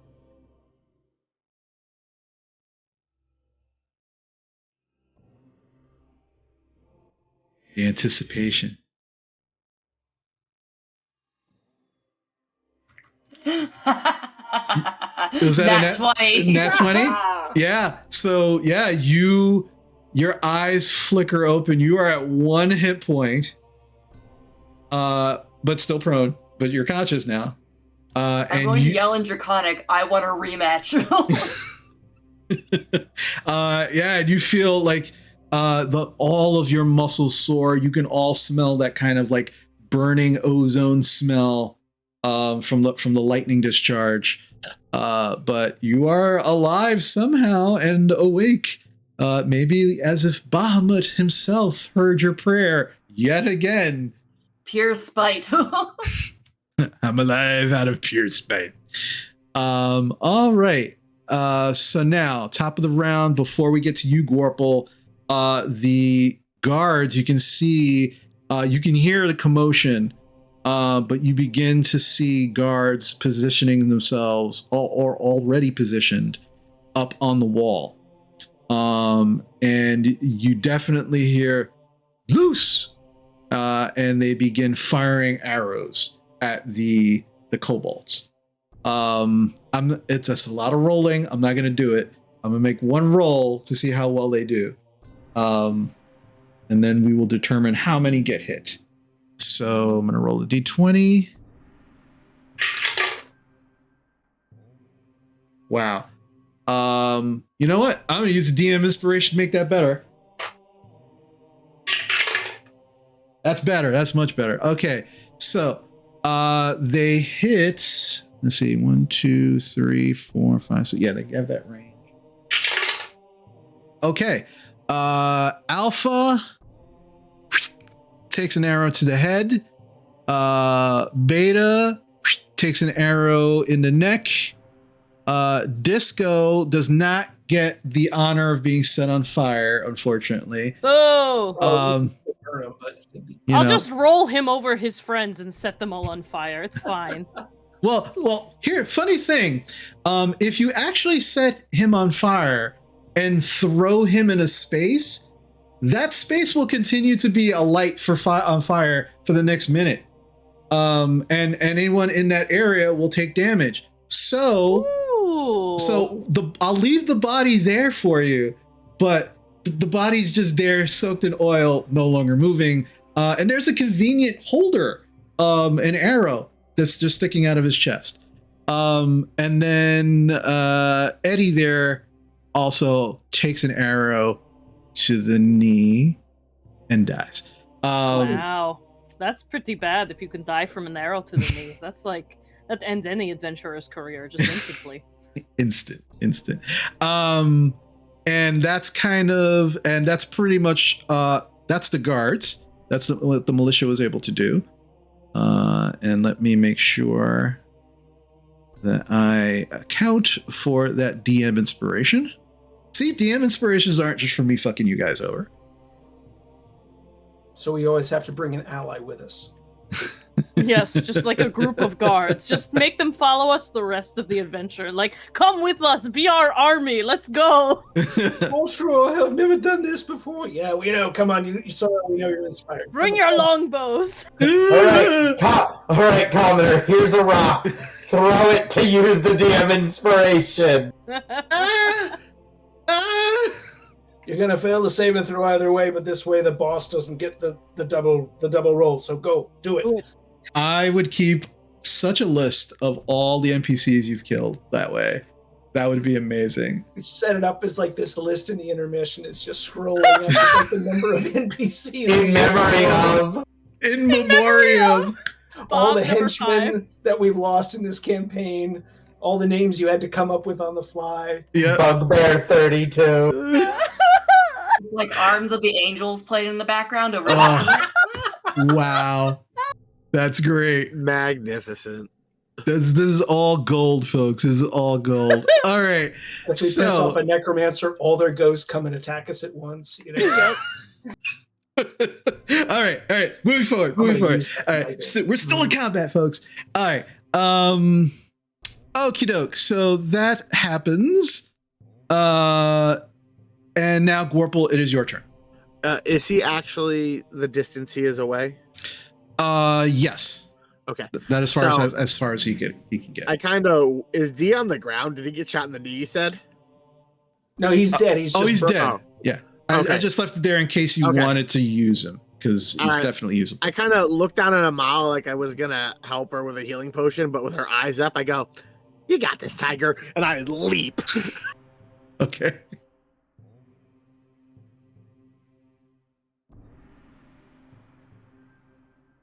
I leap 25 and 10 feet up. Whoop! And I land in front of him and stab down with the Sturge King's rapier. Go for it. Stop running! Stop running! Wow. That will be an AC 16 unless someone wants me to use a inspiration that I'm sure we have. If we have extra, I would say use it. Go for it. You have 1, 2, 3, 4 left. That turns that into a 21. That does hit. Oh boy. He takes 11 piercing and I need a con save versus poison. Ooh, nice. All right, so you said 11 and then the con save, right? Okay. Only DC 12. Right, and the con save will be 15. But you stab down and it's just like, "Ugh!" And then just kind of grabs the rapier and he pulls it out of his arm and pushes it at you. And he's just swaying on his feet, still up, but it's And just in like, Draconic, I go, Who's next? "You should have fought me. You should have fought me." all right, nice, okay, all right. So Gorble, that is your turn. It is now the Kobolds' turn, the ones that are left anyway. All Here right, come the paper cuts. yeah. So let's see. That one's gonna move here. Here. This one moves here. Here. This one's gonna move here. And they are definitely like leerily looking at the wall where all the arrows came from. And definitely moving back, but you know, you don't think that kobolds are probably that intelligent. They think they probably moved as far, yeah, they're out of the arrows range, they think. But they are definitely going to start swinging. So let's see. Pablo, Oscar, and Quesadilla and Taco are going to take attacks on you, Gorple. Yeah, that's me coming up with these names on the fly, folks.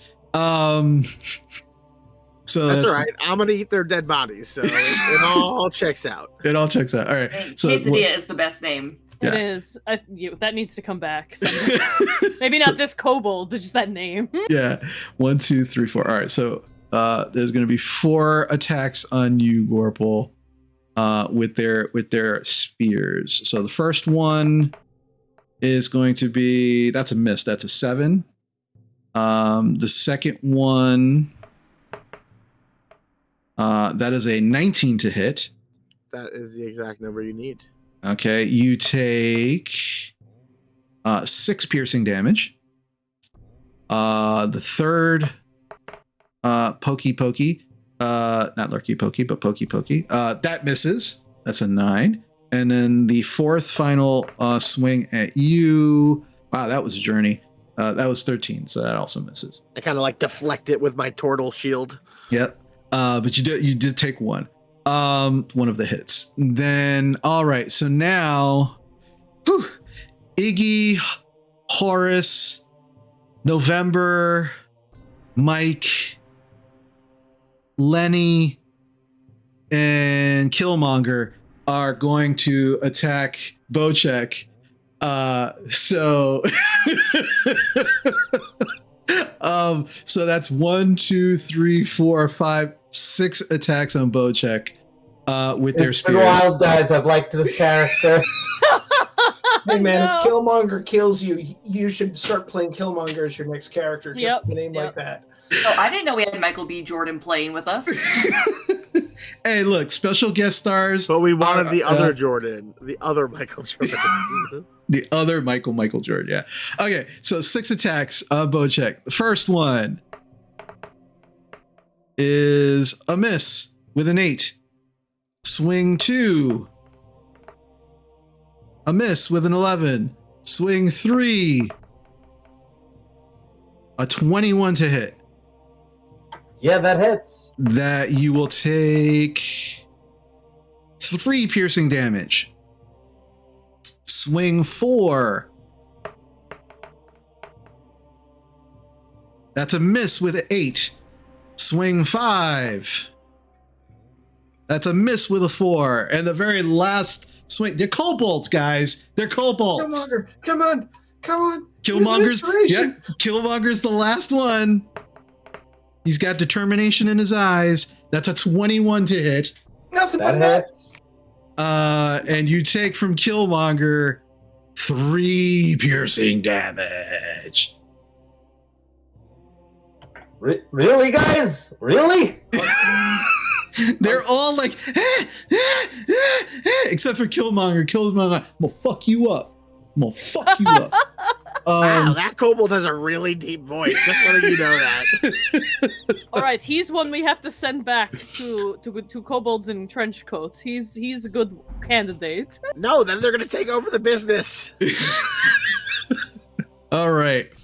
Maybe they pay him better. I don't know. So with that epic display of martial prowess by these kobolds, Drovar, it is now your turn. I leap right here. It's like, hello. I just bound over. Okay. And it's like, I was going to go with, oh, my cat is joining me. Hold on. No, I got to get her off my lap or she's going to chew through this and you won't hear me as I'm trying to kill this guy. Yeah. Okay, so do we have any inspirations left? Because I'm a kill Yes. I mean, you're also a barbarian. You could just be reckless. Oh, yeah, 2, you're right. 3, Never 4. mind. I don't need to bother. Okay. But you do have 4. Okay, I will go reckless. Okay. 27 to hit. Does hit.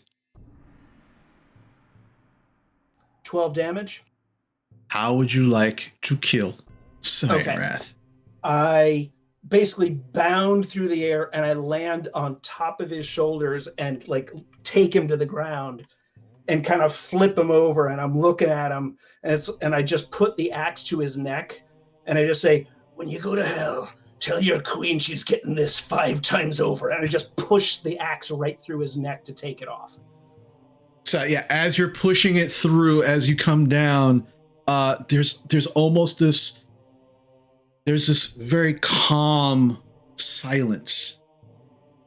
You were hearing the yells of the guards, kind of, to get themselves into positions. You could hear the kobolds, using with all of their attacks, but there's almost this calm silence as you leap through the air, plant your axe into his neck, tell him that there's more of this coming for the queen, and as you're pushing through, and he's just kind of like he's trying to stop it, and as you're pushing, you see his fingers beginning to get lopped off as you're just too strong and he is just too weak in this moment.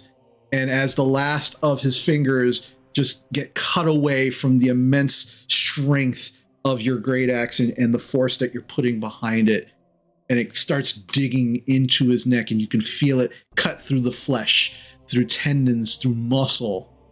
The very last thing you hear this half dragon say before the breath leaves his body.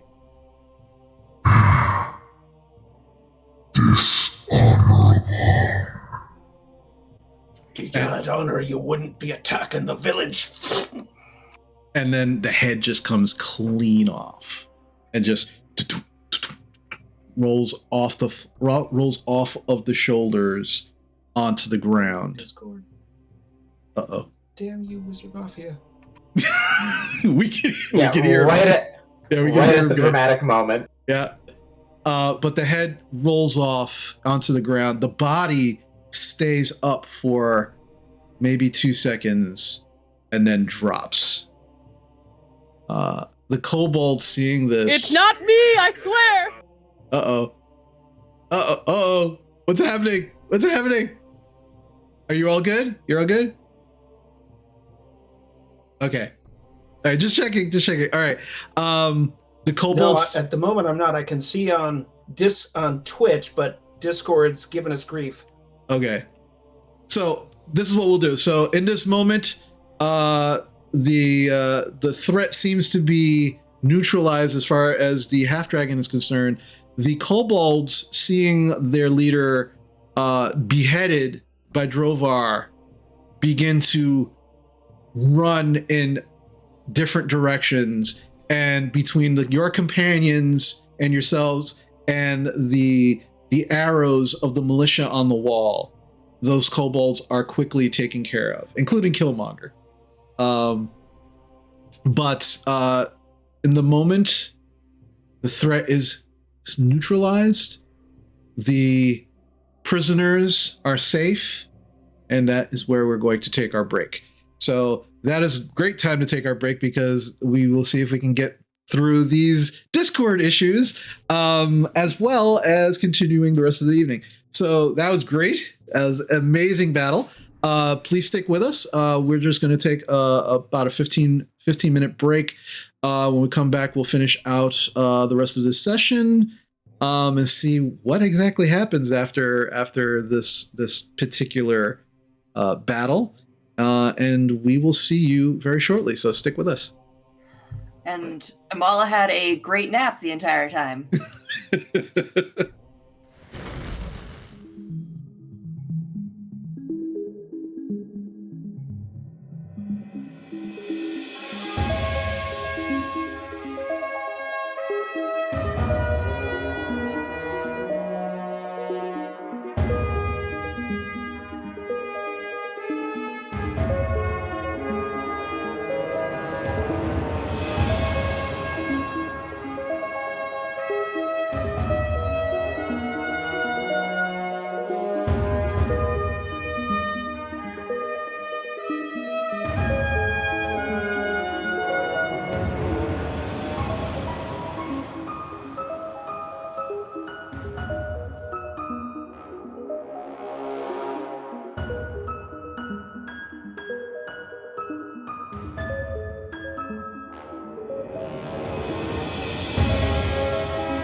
All right, folks, and we're back. So, as this battle, the conclusion of this battle happens, and the kobolds are quickly dispatched as they try to escape now that their master has been summarily executed by the good strong hands of Drovar Ironhelm. Yeah, right.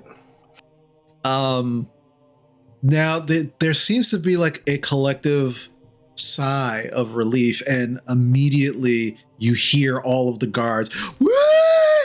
They just start cheering and whooping and hollering, and then you definitely hear a few Emma, not knowing that's your name. They're just kind of like chanting it because they heard Basha chanting it before, so they're just Emma, and they're just now there's just like all of this going on.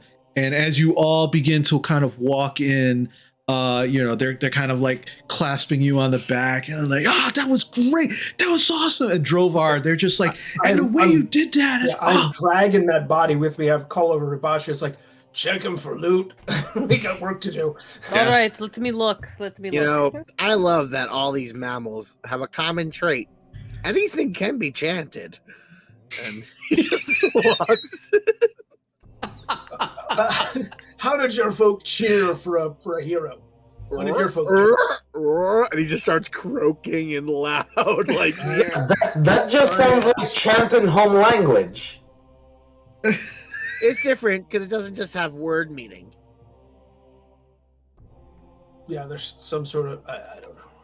There's like an underlying layer that we don't understand, like onions. It's like I don't know. You're just sort of saying mate with me or something like that. Yeah, there's a subconscious like mate with me now. Like, well, I mean, we don't mate nearly as much as you guys do. We're not staring at each other constantly.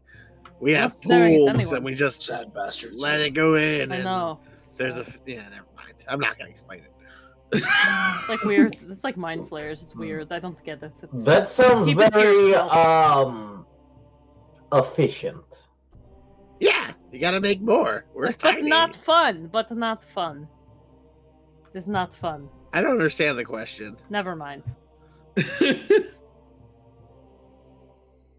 So, I literally take a flask from a guard and start drinking it as I'm searching these bodies. Like, I'm too fucking tired for this. I just bring over like the great sword and like poke it at the armor. It's like, all right, any of this good? How is spear? The spear looks beautiful. Wait, It's he wielding a spear? I thought he had it on his back. He had it on his back. Oh, I thought there was. So what did he have? Let's see. All right, so he's wearing split mail, which seems to be kind of normal split mail. And especially since you can see like the necrotic damage that Bocek did to it, like it kind of almost like rotted it or rusted it or a combination. As he had made the punch. So as you're looking at it, it doesn't seem to have too many like magical traits, if you will. The spear was not used. It's still sheathed on his back. It's beautiful looking. It's gleaming. It doesn't seem to have any nicks or damage on it. And it seems to be made of some pretty durable. Drovar, you would actually recognize it immediately. It is definitely made out of, looks like gold and platinum. Oh, that looks more ceremonial than anything. I mean, you wouldn't use that in combat. And he holds it up. It's like, unless you put a little magic in there to keep the edge. Yeah, it definitely looks more ceremonial than anything else. It's almost... It looks almost like elvish design. Okay. I think this is loot from somewhere fancy. Some of them pointy-eared elves probably are missing it.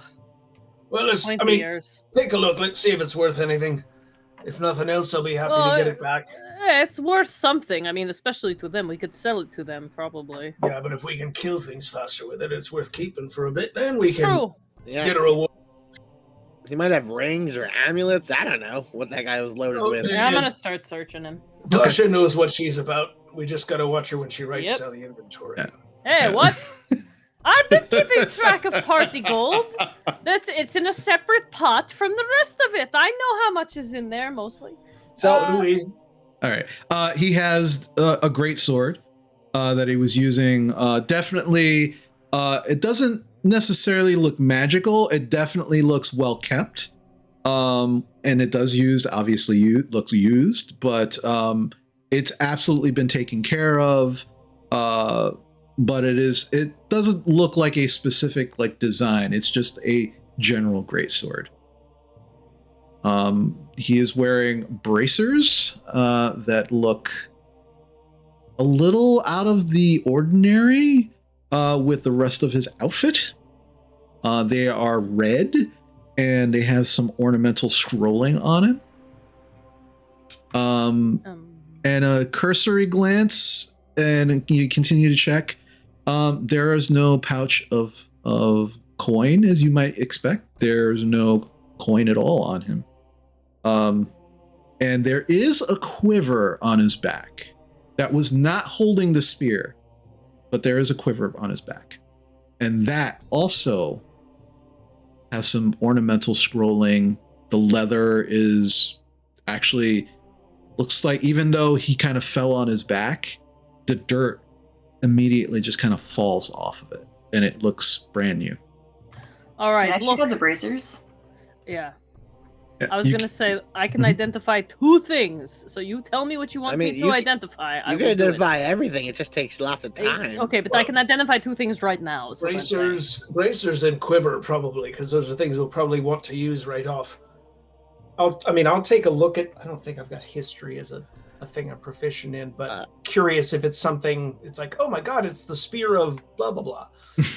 I will do the bracers. Yeah, right Drovar, you can there's no magical, there's nothing magical about the spear. It definitely looks ornamental, looks expensive. With your background, easily enough, you can figure out this spear is probably worth anywhere between 200 to 300 gold pieces. I think this was his a trophy he picked for himself from some hall. All right. And sorry, Imala, if you want to look at it, you can. I mean, if you can go ahead, Basha. I'm going to use magic to find out what it does, basically. That's something I do. Jan, I'm going to use my scribe ability to instantly identify the bracers. Help with Jan's help. Yes? I lean into Amala and say, don't look at the book when she's talking to it. It looks back. That's can you right. see what these bracers are? Trust me. Don't look at Yeah, Amala has never seen the book before. That's right. So Amala, as you watch, but first off, Basha is actually talking to someone named Jan. You have not heard her or any of these folks be referred to as Jan before, but you have occasionally heard her say the name, not knowing what she meant. As she pulls this book out, clearly she's talking to the book, and you, for the first time, you actually now see a face on the front of the book.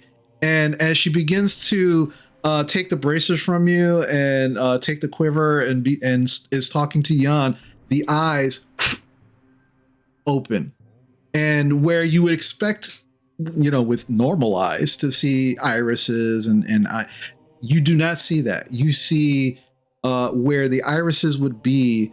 You actually see it looks like symbols and letters just kind of floating around the entire eye area.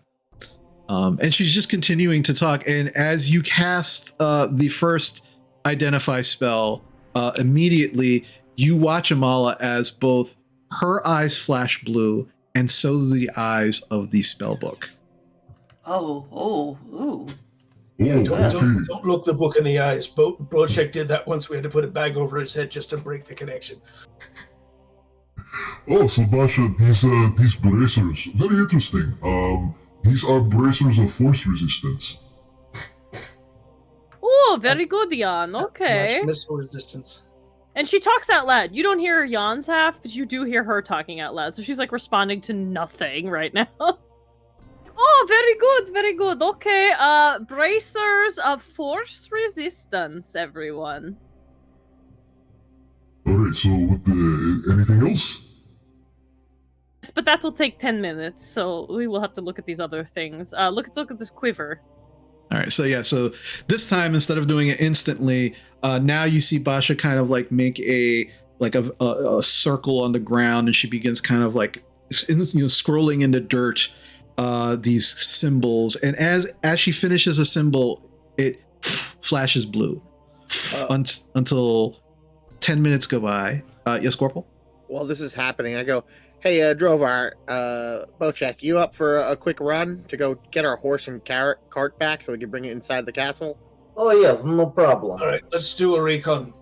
Hey, they might have taken it. Well, we hid it. I recall didn't we hide it in the... I thought on the side. Yeah, just outside of the actual town. All right, yeah. Amala, good are you watching me or going with them? Oh, I'm watching you. I'm not moving. Cool. In the middle of this, at one point, she does this elaborate thing with herbs, and you realize she literally just stopped to make herself tea in the middle of the ritual and just takes a sip and then keeps going. You're like, what does that do? And I'm like, it's tea, and just keep going. But the whole time, as Basha is doing the ceremony, the eyes, wherever Basha inscribes a rune or a sigil into the ground, anytime the rune begins to flash with light, you see an almost identical flash in the eyes of the book.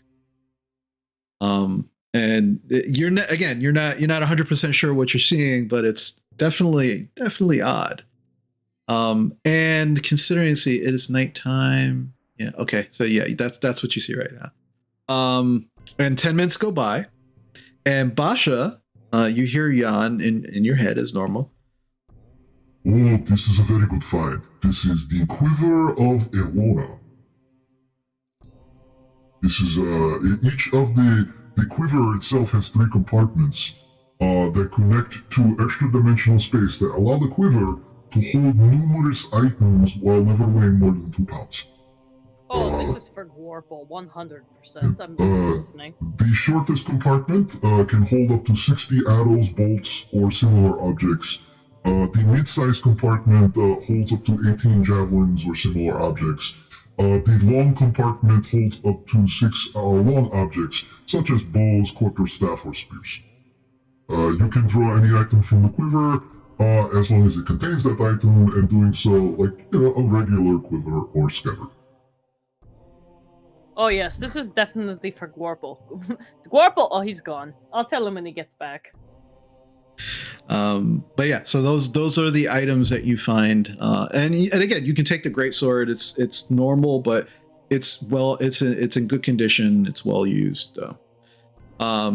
Bocek, Drovar, and Gwarple. As I need you to make 2 checks, all of you to make 2 checks for me. The first check is going to be a perception check, and then the second one is going to be a stealth. So let's start with perception first. Bocek? 16. 16. Gwarple? Crit for 28. Nice. Drovar? You shouldn't have brought Drovar. I got 4. 4. Okay, so that's... He's feeling too good about himself. He's like, yeah, it was a good line taking that guy's head off. Yeah, that crazy yeah. He's literally saying that all out loud to himself. Oh, yeah, as they're exactly. walking, He's just like, what? Queen will get 5. Yeah, that's a good... I like that line. Queen will get 5. Nice. All right, so second check is stealth. So roll me stealth checks, please. And Bocek? 21. Nice. Gwarple? 23. And Drovar. 20. Nice. All right. So you begin making your way to the outskirts of town, which was you entered on the western side of Greenest when you came in, and you begin to kind of look around into the area. And again, you're seeing the fires that have been set, and again, now that you know what to look for and now that you've identified it, you can see, while many of the buildings are still intact, a lot of the fire damage is either superficial or to smaller items, such as hay bales, and crates and barrels and things of that nature. But you can see swaths of these roads that have just been torn up. You're not sure, possibly by horses, by creatures, by the kobolds. You're not entirely sure. But as you're making your way, Bocek and Gwarple, you can hear in the distance, more to the south of you.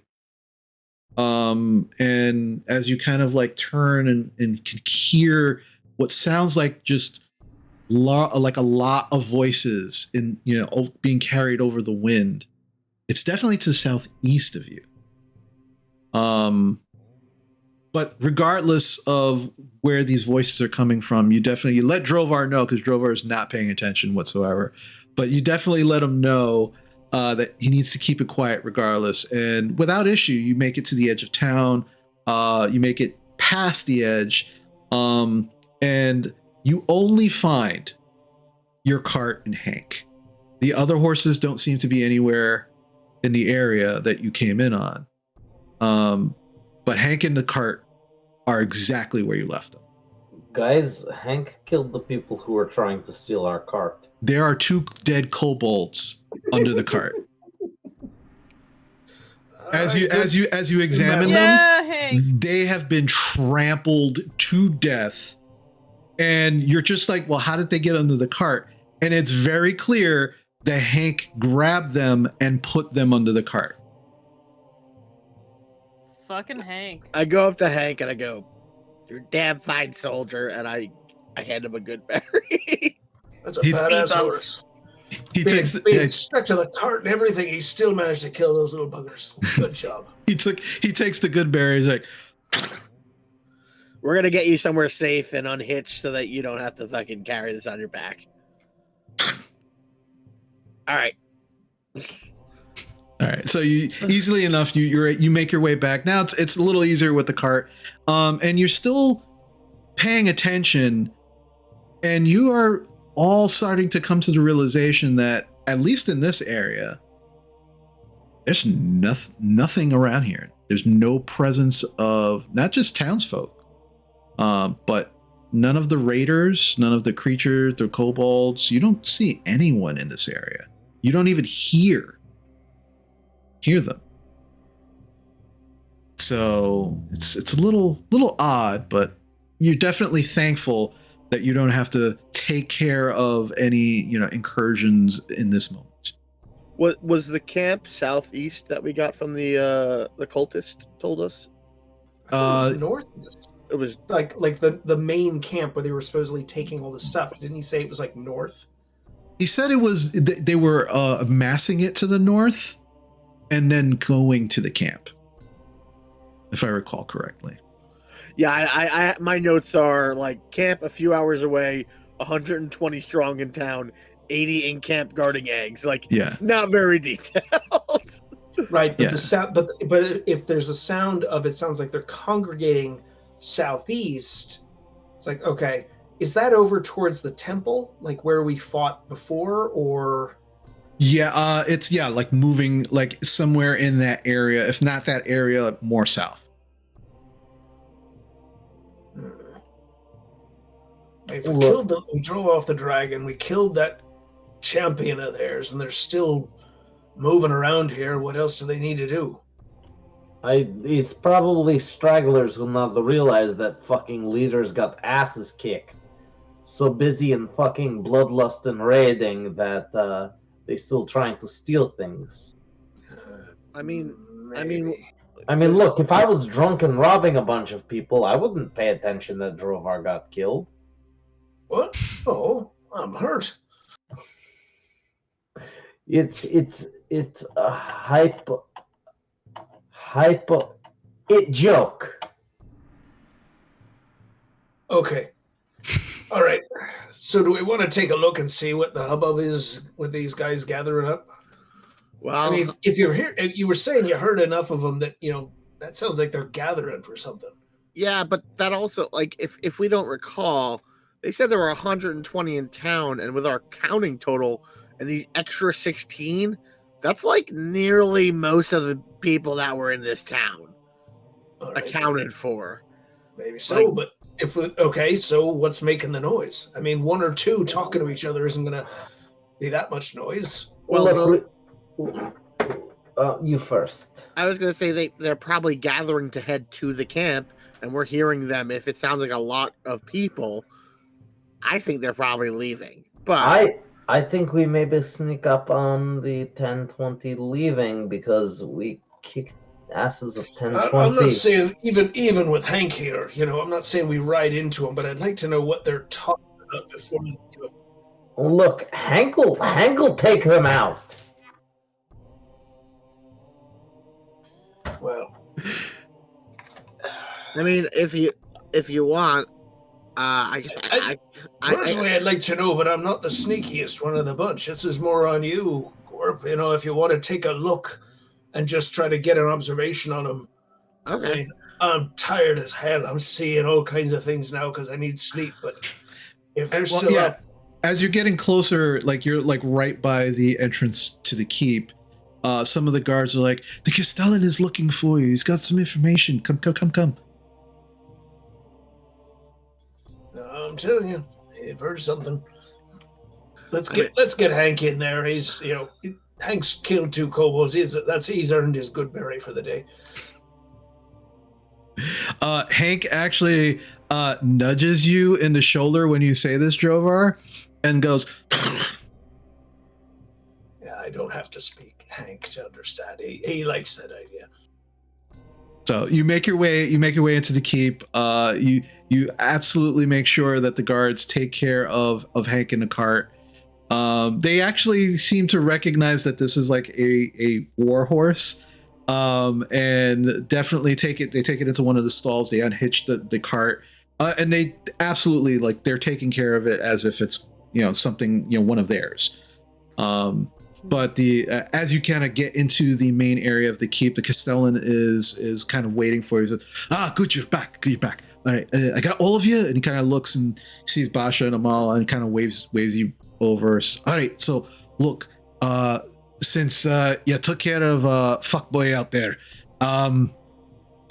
we've been keeping an eye out as we've been doing all night, and we just my spotters said that they just saw at least what they think they count at least 60 to 80 more individuals have come in from the southeast of town, but they're not moving. they seem to be waiting for the others. So we're gonna hunker back down in here, try and get some rest, try and get everyone healed up.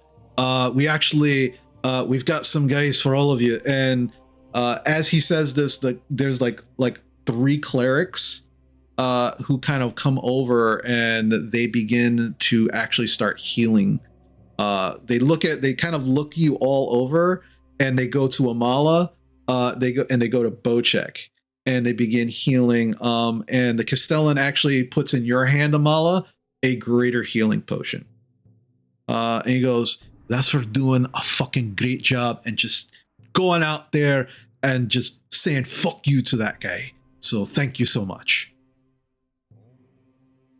Also, Amala, if it concerns you, your honor's completely intact. We're the ones who broke the rules, not you. We're the dishonorable ones. Screw no. Those fuckers came in and just attacked a helpless village. Fuck them. Yeah, Their that's definition of honor was broken from the start. I mean, that's very true. Look, My pride is hurt a little bit. Just a little bit. Look, a couple months ago, I say, "Oh no, we attack after Duel over. That dishonorable." That was a couple months ago. Bocek is no longer that man. The dickbag deserved to get kicked in sack. Wow, yes, that is strong words from you, Bolchek, but accurate ones. I'm not sure I like this turn you're taking. I'm so proud. I'm like half proud. I'm going to grow up just like Uncle Gorpal and Drovar. Drovar gives Gorpal a look like, oh. Soon help us. Soon preserve us. What? I mean, look, he's already taken after me. Look, he has no hair. He gets that from your side of the family, I suppose. Oh my god. So as this is all going on, let's see. Oh, I also want to shove the quiver at Gorpo. Be like, hey, stop calling me evil witch. Look, I give you good things. And I explain to him what it does. Yep. Is it cursed? Oh. Hey, okay, question. Is there anything already in it? You haven't tried taking anything out. I'll let you do that. I'm not touching it that far. You do it. All right. Arrows. Javelin. How much healing do we get? All right. Bows. So Amala and Bocek, you both get 10 hit points back from the healing. And Amala, you have a greater healing potion now, so you can either hold on to it or take it now if you like. Can I use the Warple. lay on hands on myself? Yeah. Oh, cool. I'm gonna do that. Okay. Yeah. Absolutely. So Gorpal, as you start, you look at this quiver and you're like, arrows. All right. So this is what you actually pull out of the quiver. You pull out 3 spears, 2 javelins,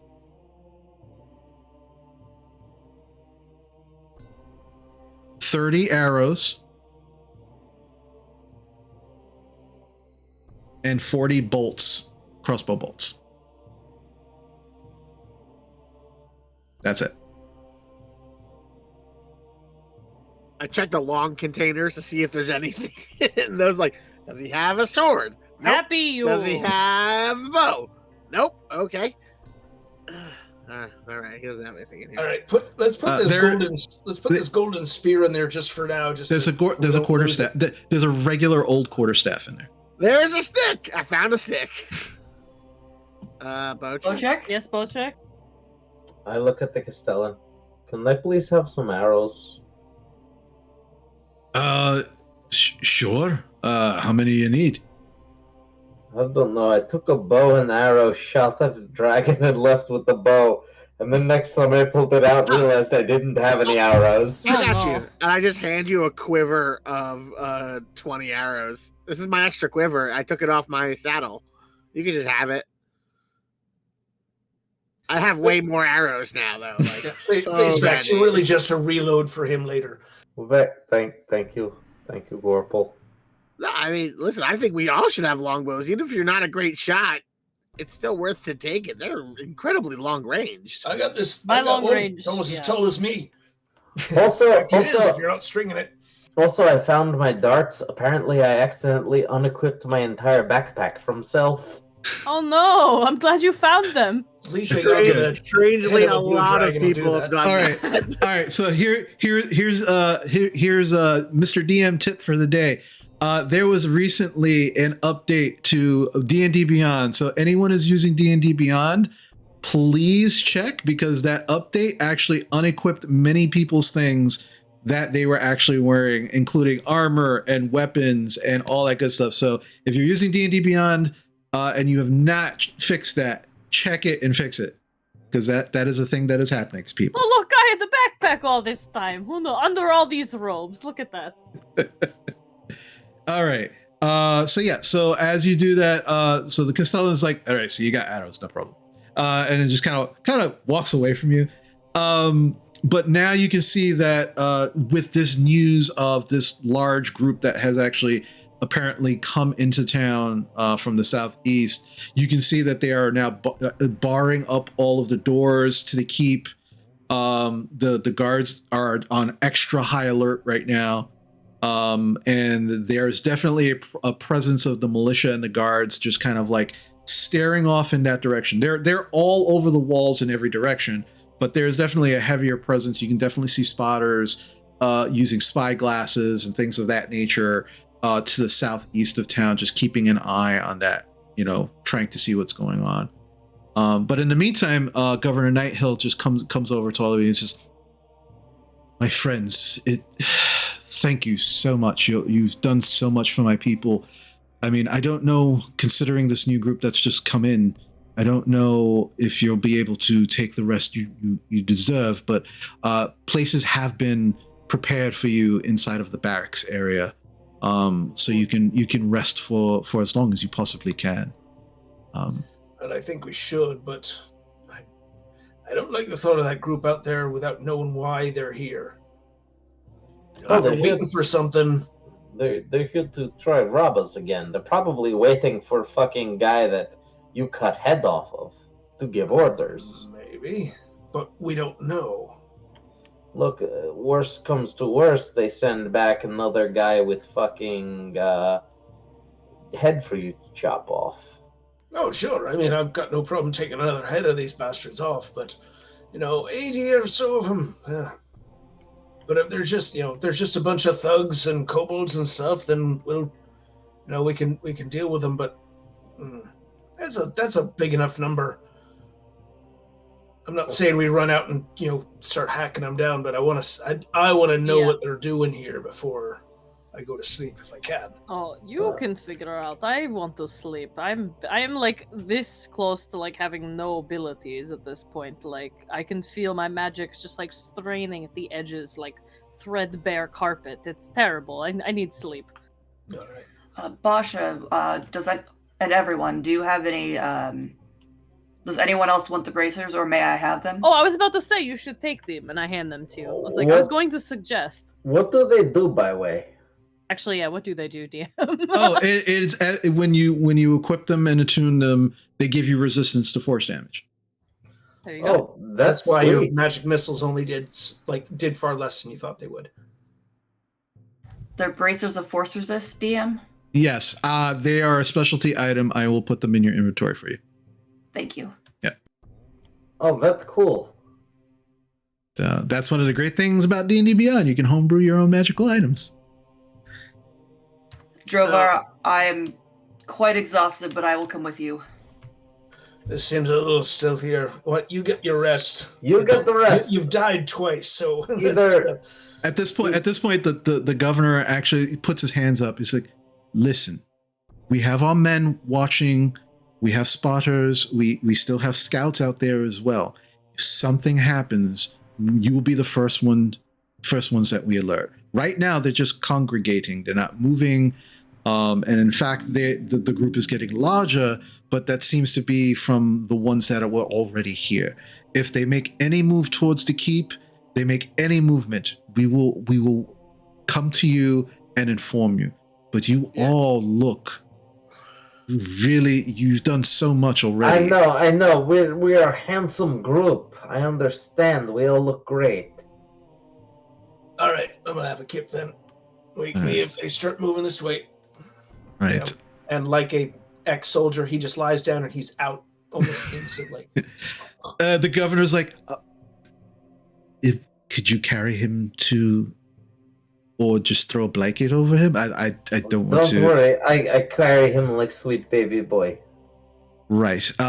Show them to their quarters, and you're led in. Yeah, Bocek, you just pick up Drovar and kind of princess carry him to the barracks area, where there's absolutely been cots set up specifically for you, and they try to make it as comfortable as they possibly can. But these are militia barracks. I mean, there's only so much comfort you're gonna get.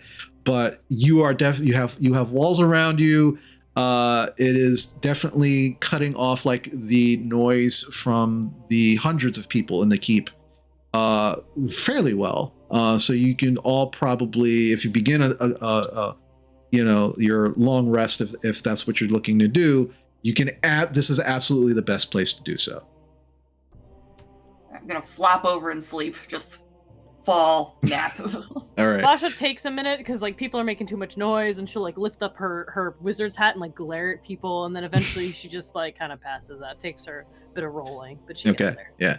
And it's much like a dormitory barracks. Like it's not like you don't have individual rooms. You definitely can see each other in the bunks that you are dropping in.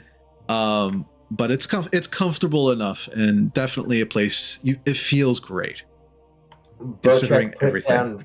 Bocek put down Drovar into a cot and then immediately fell asleep standing up before he even got the chance to turn around. And then I hold him at his waist and gently lower him. Oh my god, you're so heavy. Gorple, I need you to make a strength check for me, please, as you are trying to gently lower Bocek to the ground. Natural one. All right, so Bocek, you fall on Gorple. Gorple, you take 1 bludgeoning damage from the bulk of Bocek falling on you. But you're easily enough, you're able to push him off. But Bocek, you do get a nice injection of Gorple poison, which gives you some great but strange dreams over the course of the evening. But you don't actually wake up from falling on Gorple. But Gorple, now you're just a little extra sore, but you feel like you'll probably be better in the morning. I'm gonna go. Is there a fire like set in this like room? There is a hearth. It's currently very, very low at the moment, but you could easily stoke it and kind of get it going if you want. I'll put some wood on it, and then I'll move my my basin out of boiling myself alive, cooked frog style. Yeah. And then I'll fill it. I'll go fountain, and then just fill it gently. I don't geyser it. Oh, whoa. No, but it does. It is not a gentle like drip. It does. Yeah. 5 gallons instantly. Yeah. Okay, that's enough. And then I will kind of let the water warm, because like I didn't really do much besides fire a lot of arrows. So I'm like, and I'll slowly take off my armor and then submerge myself and think about, I wonder what happened to Teague. He'll probably be back. He'll tell me everything in the morning.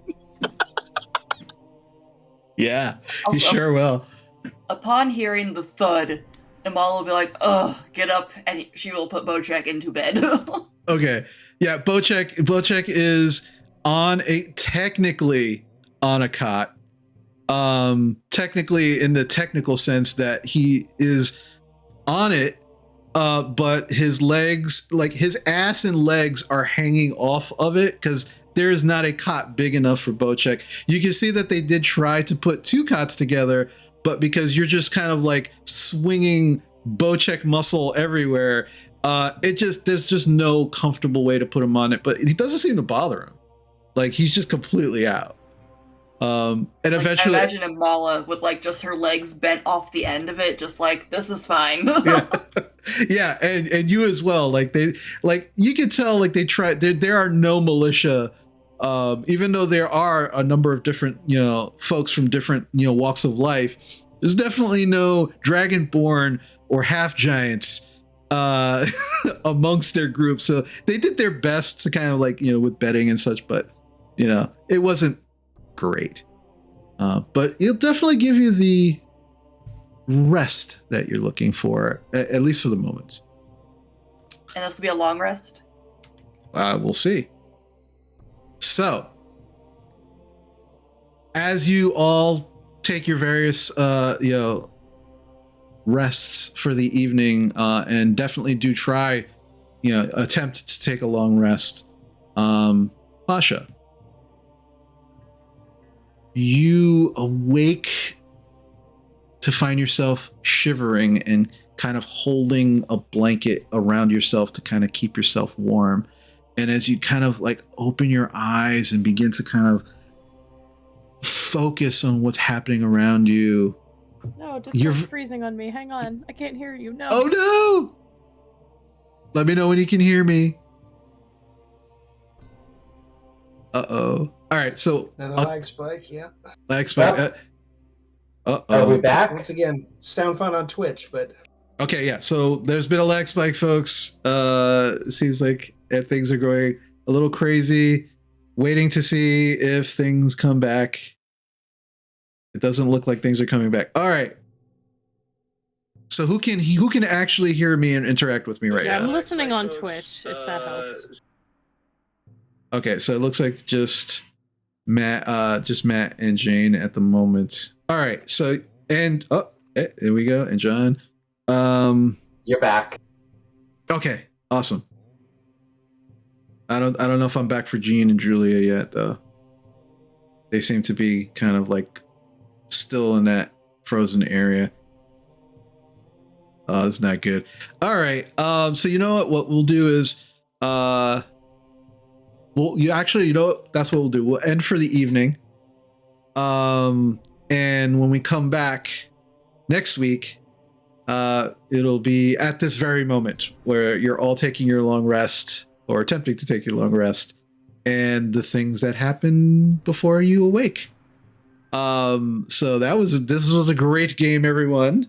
Again, the technical issues outside of our control, folks, we do apologize. But streaming. And again, I know I feel bad about it and I know my players feel bad about it, but the reality is these things are out of our control sometimes. So we just make the best of it that we can. So great game, everyone. Appreciate my players as always. That was awesome. That battle was very, very interesting. And I will say this, congratulations, you are all now level 6. So take you can level up between this game and next game. But we will roll hit points when we actually come back into the stream next week. Yay! I think Julia just found out that she leveled up. And we will so we'll roll hit points then. But please, all of you, choose your skills, choose all of the things that you get with your level 6 when you level up. If you have any questions, obviously let me know. But yeah, you're all level 6, and when we come back to game, that's what we'll be in. Gonna again thank my players. Thank you to my mods, especially my personal mod, Mama Shady. I love you so much, honey. And I want to do some quick shout outs. Darth Surrealish, thank you so much for following and joining us. We really appreciate it. Saw on Twitter that you were enjoying everything, and saw at some point that you were chatting in chat. Also, thank you so much for joining us. We really appreciate it. We are very happy when someone new finds us and decides that they want to be part of the craziness that we do. And we do this every week, so you're more than welcome to join us when you can. And again, thank you to my patrons on Patreon. Again, just as a reminder, if subscribing here on Twitch is not a way that you are comfortable for whatever reason to support a streamer, I also have a Patreon. And on that Patreon, there are a little less expensive, but actually more benefits for joining us on Patreon, if that's the way you want to support. Hell, I'm just happy if you follow and watch us. But if you want to do a little more, you have options. That's what they're there for. So thank you so much, everybody, for watching and joining us. Tomorrow, if you want some more D&D, tomorrow we have our Wildmount campaign. Hopefully it will be the final siege, the final episode of the Siege on the Orphanage, because, our heroes are fighting orphans and hurting children. So yeah, there's a lot of quotation marks around some of those words. If you want to know what that means, you should join us tomorrow and find out. Yeah, you're yeah, thank you, Grant. Can only club those orphans for so long. I mean, listen, it's good to fight orphans. Who are they going to complain to? Their parents? Wow. That's my husband. Okay. I swear that orphanage was attacking me. It was self-defense. So that's why I burned it down. So with that, all right, so we're gonna end for the evening.